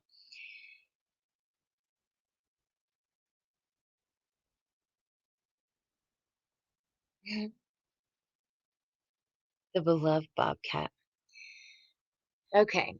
Within a month of Suzanne's disappearance, Barry began to liquidate their assets. On June 1st of 2020, Barry petitioned for guardianship in Hamilton County, Indiana, of Suzanne for him to act as her guardian. June 1st, not even 1 month after she went missing.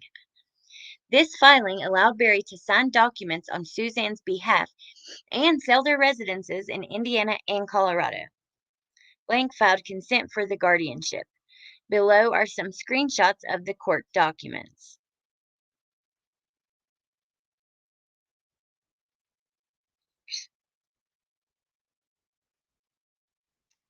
Suzanne Morphew is deemed incapacitated under Indiana law because she cannot be located upon a reasonable inquiry.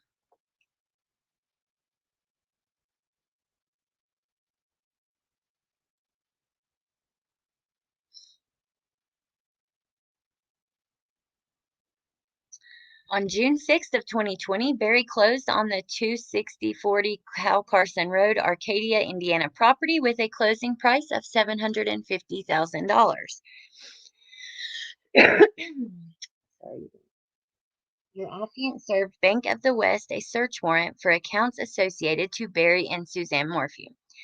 For an account of blank and Barry Morphew, there is a deposit dated February 24th of 2020 for $40,000. On June 19th of 2020, there is a check written to Barry Morphew. The signer appears to be blank in the amount of $30,000. And I don't know, I'm just guessing, but the only people's names I've seen redacted are the girls and Jeff so far. And I'm doubting that that's Jeff. It's likely it could be the girl, one of the girls, but it could be a completely different person. That's just speculation.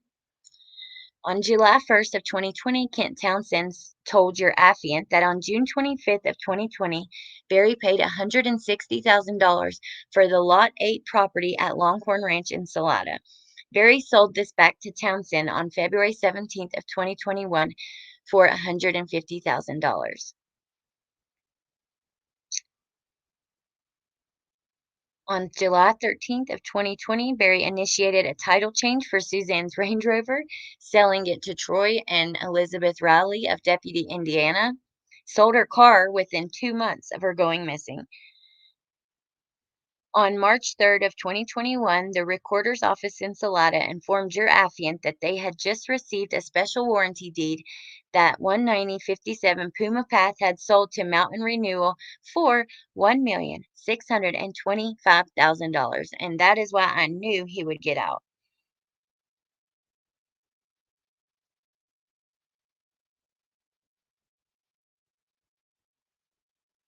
I bet you they have been reunited, Vicky. Baked cake is what a partner calls me. That's funny. Barry's probably getting his hair and Botox sorted as we speak. Account set up originally in Indiana and Suzanne's name.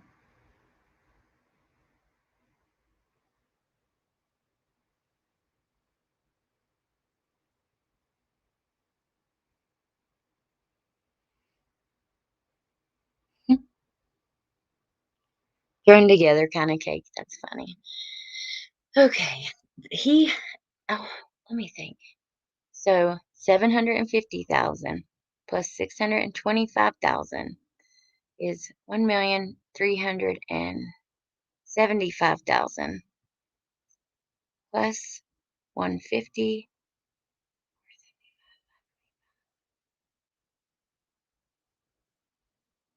So 2,000,000. Oh gosh, I'm not good at doing this like in my head. He had a lot of money, still has plenty of money, I'm sure. I wonder if they're allowing him to work at all.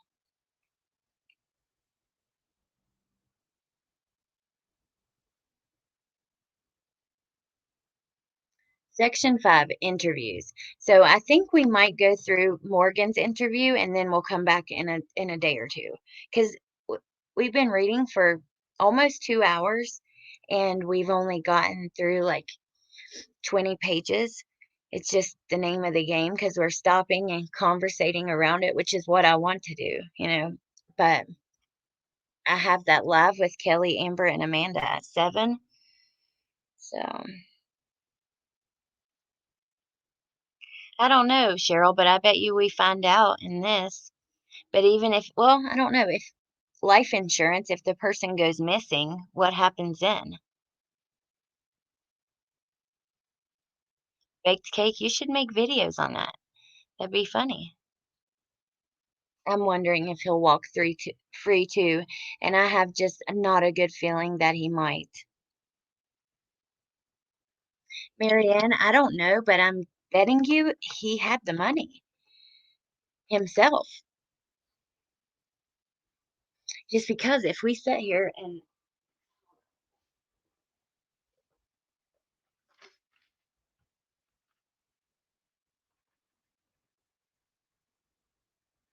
okay, so he had 750, 1,625, and 150 and 30, so 180.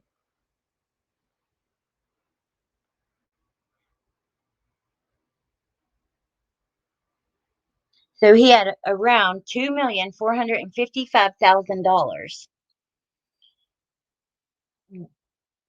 With based on this right here, from what he sold between March 3rd of 2021 and June 6th of 2020, he had $2,400,000. Dave, I think that he said that he didn't like I don't remember. I'm thinking that there was something said about how he could have gotten them, but I'm not sure if he said it or what, or if like those are people that are trying to stand up for him.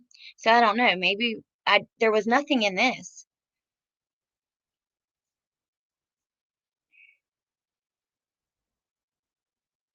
Yeah, that's right. That's what I thought. Did Barry say that or did other people say that from searching, like going through the woods and stuff? I don't see that though. You will get scratched on your legs a lot, like going through the woods with briars, but and you could even on your arm, but that's not really how they look. Um, like briar scratches, they can be deep, but those scratches were kind of wide too. And like briar scratches are like not like that. I grew up playing in the woods every single day. I tell my kids that all the time because kids don't go outside that much anymore. When I was a kid, I played in the woods all day, every day. I loved it. We would ride four wheelers and like just walk around and have picnics. And it's just like, I don't know. So I got a ton of briar scratches and none of them ever looked like that.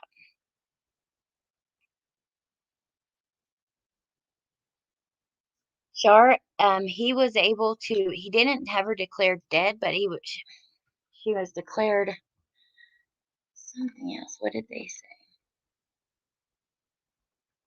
The word for it.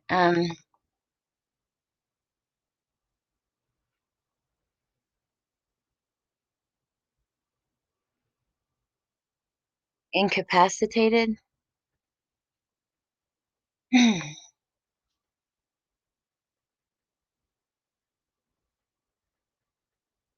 I think this will be really interesting. Perry transferred that to Colorado in 2020, and Suzanne wasn't even in those incorporation papers. Thank you, Josie.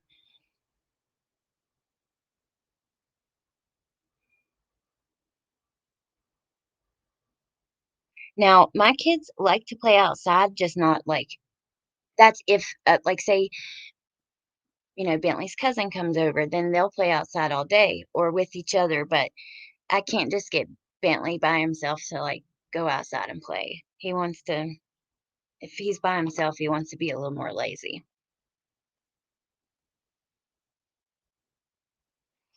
So that's a lot of money, $2,455,000.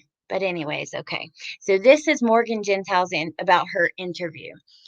On May 14th of 2020, Colorado Bureau of Investigation agents Kevin Kobach and Joseph Cahill, how I don't know how to say that. Joseph Cahill, Cahill, I don't know, conducted an consensual recorded interview with Morgan and Gentile in Salida, Colorado. Kevin Kobach, was on the Watts case as well. Morgan stated that around July 2019, she returned to Salida and started work at DS Inc. DSI. She first met Barry through DSI and they have worked together frequently. In January of 2020, Morgan was terminated from DSI over allegations she used illegal drugs, though she asserted she did not use drugs. After she was terminated, Barry had hired her as a contractor for his company, Sunset Farms Landscaping. Barry frequently talks to Morgan about his two daughters. He has never spoken of any marital or other family issues. Barry told Morgan about the Broomfield job sometimes in mid April of 2020. Morgan stated the job was supposed to take place between April 23rd and April 30th. However, she was not sure of the exact date. Barry then changed the job to take place on or about the first week of May. Barry then rescheduled the job to begin on May 11th of 2020. Morgan stated on May 8th, Barry picked her up from Anytime Fitness in Poncha Springs, Colorado. They traveled to a job site at 6962 Country Road, 105 Salada. They arrived at around 8 a.m., completed a Rock Beach project, and left. At around 11 a.m., Barry took her back to the vehicle by Anytime Fitness, paid her in cash for the job, and left. Morgan stated that Barry mentioned he was going to go hiking or biking. Barry was supposed to pick Morgan up at around 5:30 p.m. on Sunday, May 10th, to drive to a hotel in Broomfield, Colorado. Cassidy Cordova was supposed to drive up separately and meet them on Monday. Morgan stated that around 4 a.m. on May 10th, she was confident she heard Barry's Ford F-350 drive eastbound past her house on Highway 50. Morgan stated she did not see the truck, but that his truck has a very distinctive exhaust. We do know that isn't that the way he was like the helmet was found? Pretty sure on Highway 50, turning right from his house. At about 11:18 a.m. on May 10th, Barry called Morgan and explained she needed to bring an additional person because of the amount of work needed to repair the wall. She agreed she would bring another contractor, Jeff Puckett. Barry never provided an explanation why he left early or why he did not pick her up. Morgan stated she later picked up Jeff and drove towards Broomfield. At about 6:09 p.m., Barry called and said he had a family emergency and had to return to Salada. Barry had left tools at the hotel and said he would call her the next day. On May 11th, 2020, at about 7 a.m., Barry called Morgan and said that Suzanne was missing and he thought a mountain lion may have attacked her. Morgan explained that Barry was initially crying but then abruptly shifted to the specifics about the Broomfield job. Morgan adamantly denied there was ever any type of sexual relationship between her and Barry.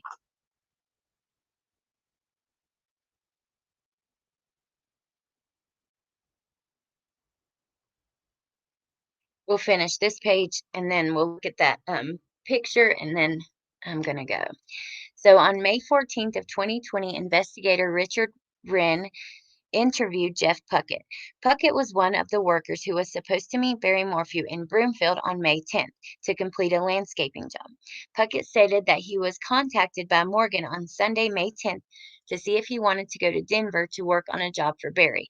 After being asked by Morgan, Puckett contacted Barry directly. Puckett had no knowledge of the job until he was contacted by Morgan. On Monday, Puckett and Morgan met up with Cassidy Cordova, who was helping them on the job. Yeah, so we'll start next time with Cassidy Cordova interview.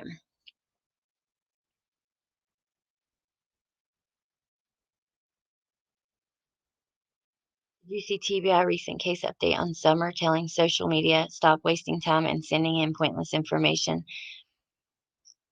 No, I did not see that. That's crazy, though. I need to go check it out.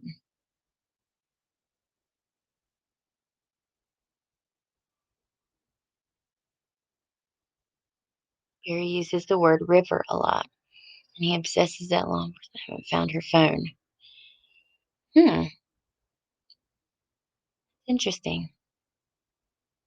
I don't know, Baked Cake. Possibly if he goes to jail, but I don't know. Maybe if it's in this. Morgan took a lot of flack. I remember that when she first came out and everybody was trying to say that was his girlfriend and stuff like that. I hope there is something in place for the daughters. Let's go look at this. Before I go, we'll pull up this plunder video and see.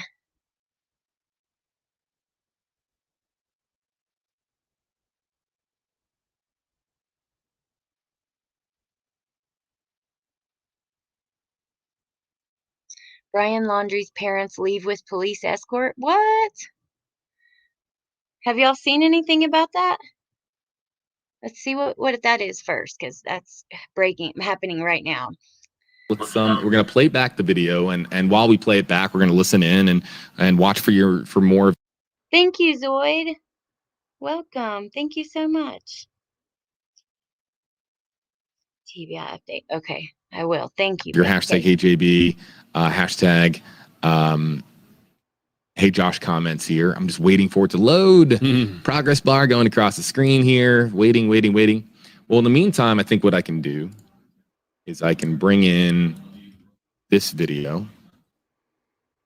We're going to see a lot of this video here in just a second, but we're going to bring in the Thursday search video here now. Oh, Loading. We do it. But those cameras are an interesting, another, I'm trying to see. Key in here with you live on WFLA Now. 8 on your side, senior investigator Walt Buteau, JB Buno here with you live on WFLA Now, where we talk to you. No teleprompter. I was trying to see if they had a Here video of at the the parents search area here and look of the parents leaving the home. But let's go look up that plunder video really quick, and then I'll let you guys go, and we can all go find out what's going on.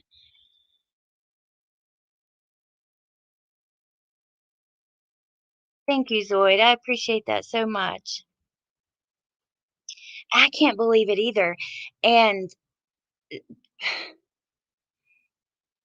I don't know, like, that seems like a really dangerous spot. When you start in that oh, okay, it was previously recorded. Thank you, Carly. I totally missed that.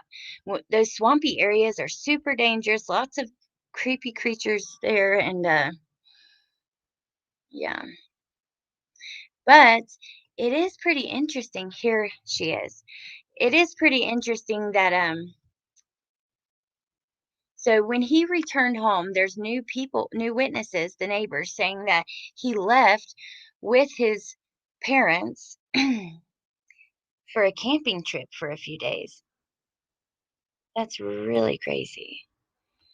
Okay, so this is Shoshana Dark, the one that the Suzanne Morphew look alike.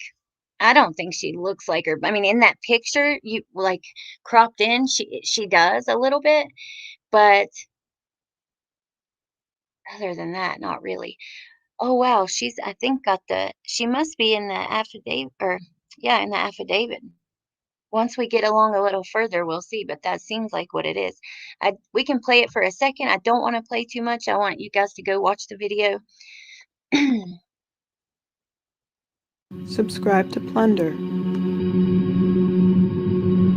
Oh, Now thank that you. Barry Thank you Morphew has guys. been released from the Chaffee County Thank you, Detention Marianne. Center Thank you on all. a $500,000 bond, and his affidavit for arrest warrant has finally been released, along with the name Shoshana Dark, we can now look at the arrest warrant to see everything Barry has to say about his quote-unquote friend, Shoshana Dark, as well as his marriage to Suzanne, his thoughts on affairs, faithfulness, and divorce, as we look forward to his next hearing on November 9th, 2021, as of this recording, at 1:30 p.m. Let's take a look at a portion of this super long 131-page arrest affidavit. Who is Barry's girlfriend? Shoshana Dark. On December 16th, 2020, CCSO Deputy.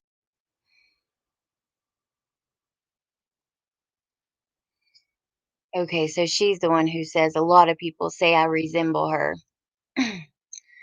You guys go check out that video. I'm going to do that as well. It's a long video and I haven't watched it before, so just think it's best if we all go watch it. And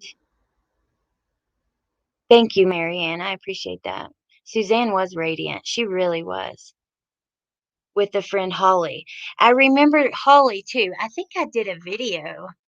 I'll have to go and look about like 2 or 3 women, and I believe Holly was one of them on my TikTok, but it's been a while. Like, wasn't he seen with Holly at the someone like took pictures of them and it went into the tabloid magazines and stuff? Or am I wrong?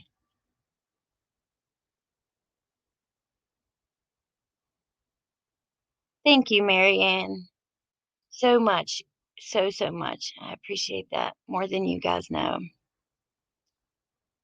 Near the end of the arrest affidavit, the agents ask where the oh, wow. Gary's answer, I don't recall. Imagine that. Brian ain't Bear Grylls.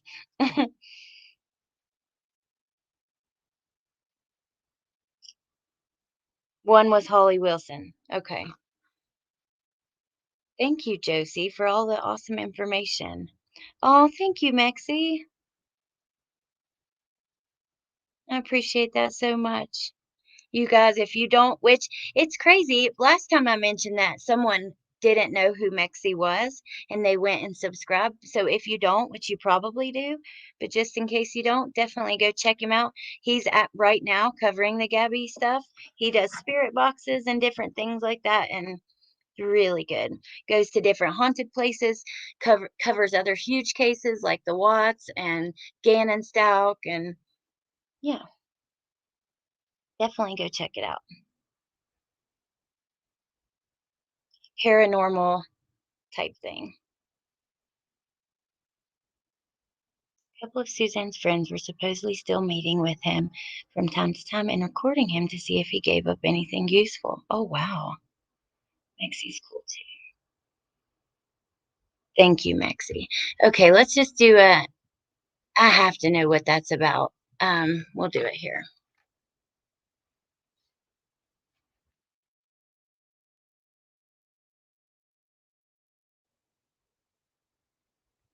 So they took the parents out of the home again today. I haven't been on, like, following it as closely today. There's a lot of people following it, and I don't know, you guys. There's something that doesn't feel like trying to hurry up and be the first. I like to get you guys the information, but I want to. I don't know. The press game. It just seems like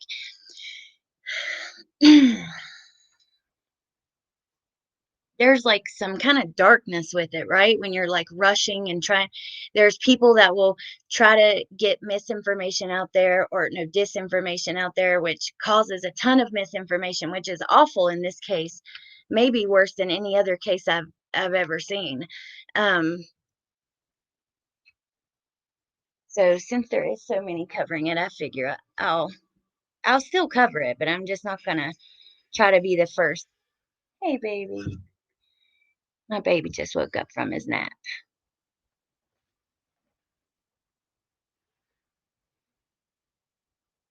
Moab to investigate police handling of Brian Laundrie altercation.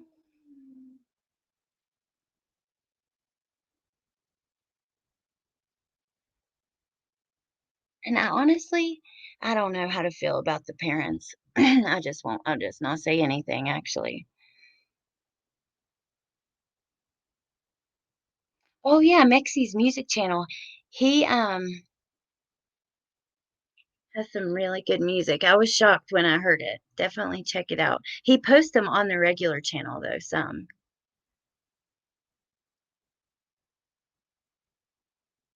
Oh, thank you, Marianne. I appreciate that so much. Really, it is really dark. Yeah. It just doesn't, I don't know. And then you have people who like this is just not a these aren't good situations to like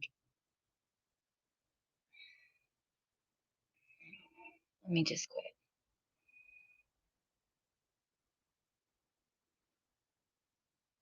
Yeah, I totally agree, Vicky. Like the other day before they found Gabby when they were saying a body was found in the Carlton Reserve and that wasn't true, but stuff like that catches on like wildfire on social media and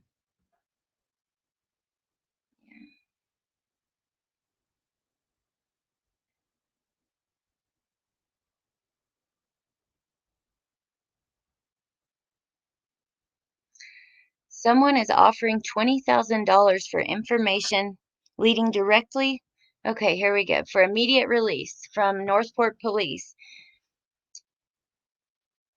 Buhoff Law is offering up to $20,000 for information leading directly to the exact whereabouts of missing person Brian Laundrie, a person of interest in the case of 22-year-old Gabrielle Petito.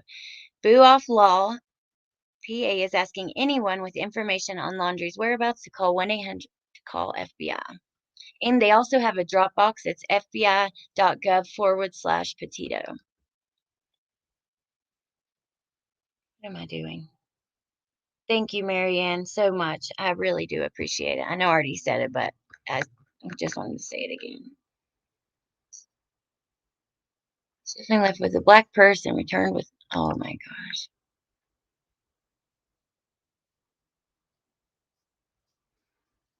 Users notice unusual activity on Brian Laundrie's Spotify and Instagram. And there are even certain news, like you would think that you could go by what Fox News or whoever says and that would be accurate, but that's just not true at all either because they're playing the game too. They're trying to get info out fast. They were, sharing about the man that was on that game cam saying that, about the sighting of him, and the police had already ruled that that wasn't him. I think they did send a search team there, but they found nothing leading back to Brian Laundrie. What, Bentley? Mm-hmm. Found it.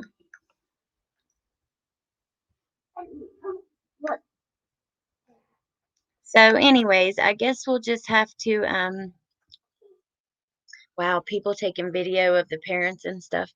Can you imagine being them? Oh man.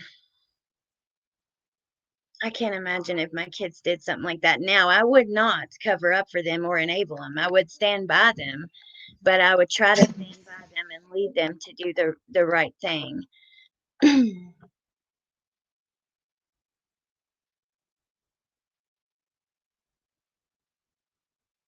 Brian Laundrie's parents were photographed 1.5 miles away from Jose Baez's law firm. Really? Come on, you guys.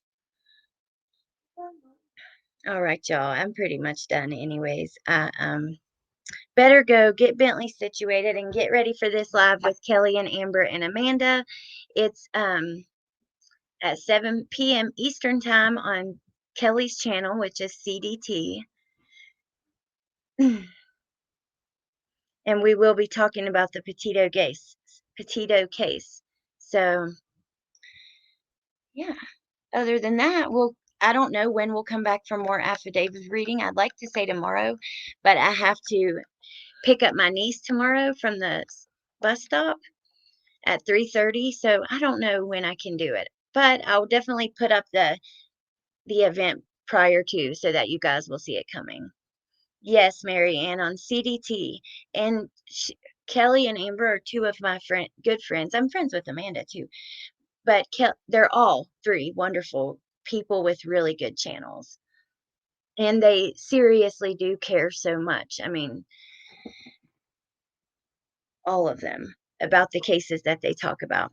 But anyways, okay, thank you guys for coming and hanging out with me and going through all of this. We got some good stuff today. We got to see photos of him with all the stuff in his arms he threw away, photos of the trash can dumps. We got to see the photos of the scratches. So I think that we did good today. Anyways, besides that, that's about all. I'm reading y'all's comments while I'm talking, so I get, sidetracked. But I hope you guys have an awesome afternoon. Cannot wait to see you tonight on Kelly's channel. Mexi, I know it will be a great live, and we're all looking forward to doing something with Mexi in the near future. So anyways, you guys have a good afternoon, and I'll see you soon, okay? Bye.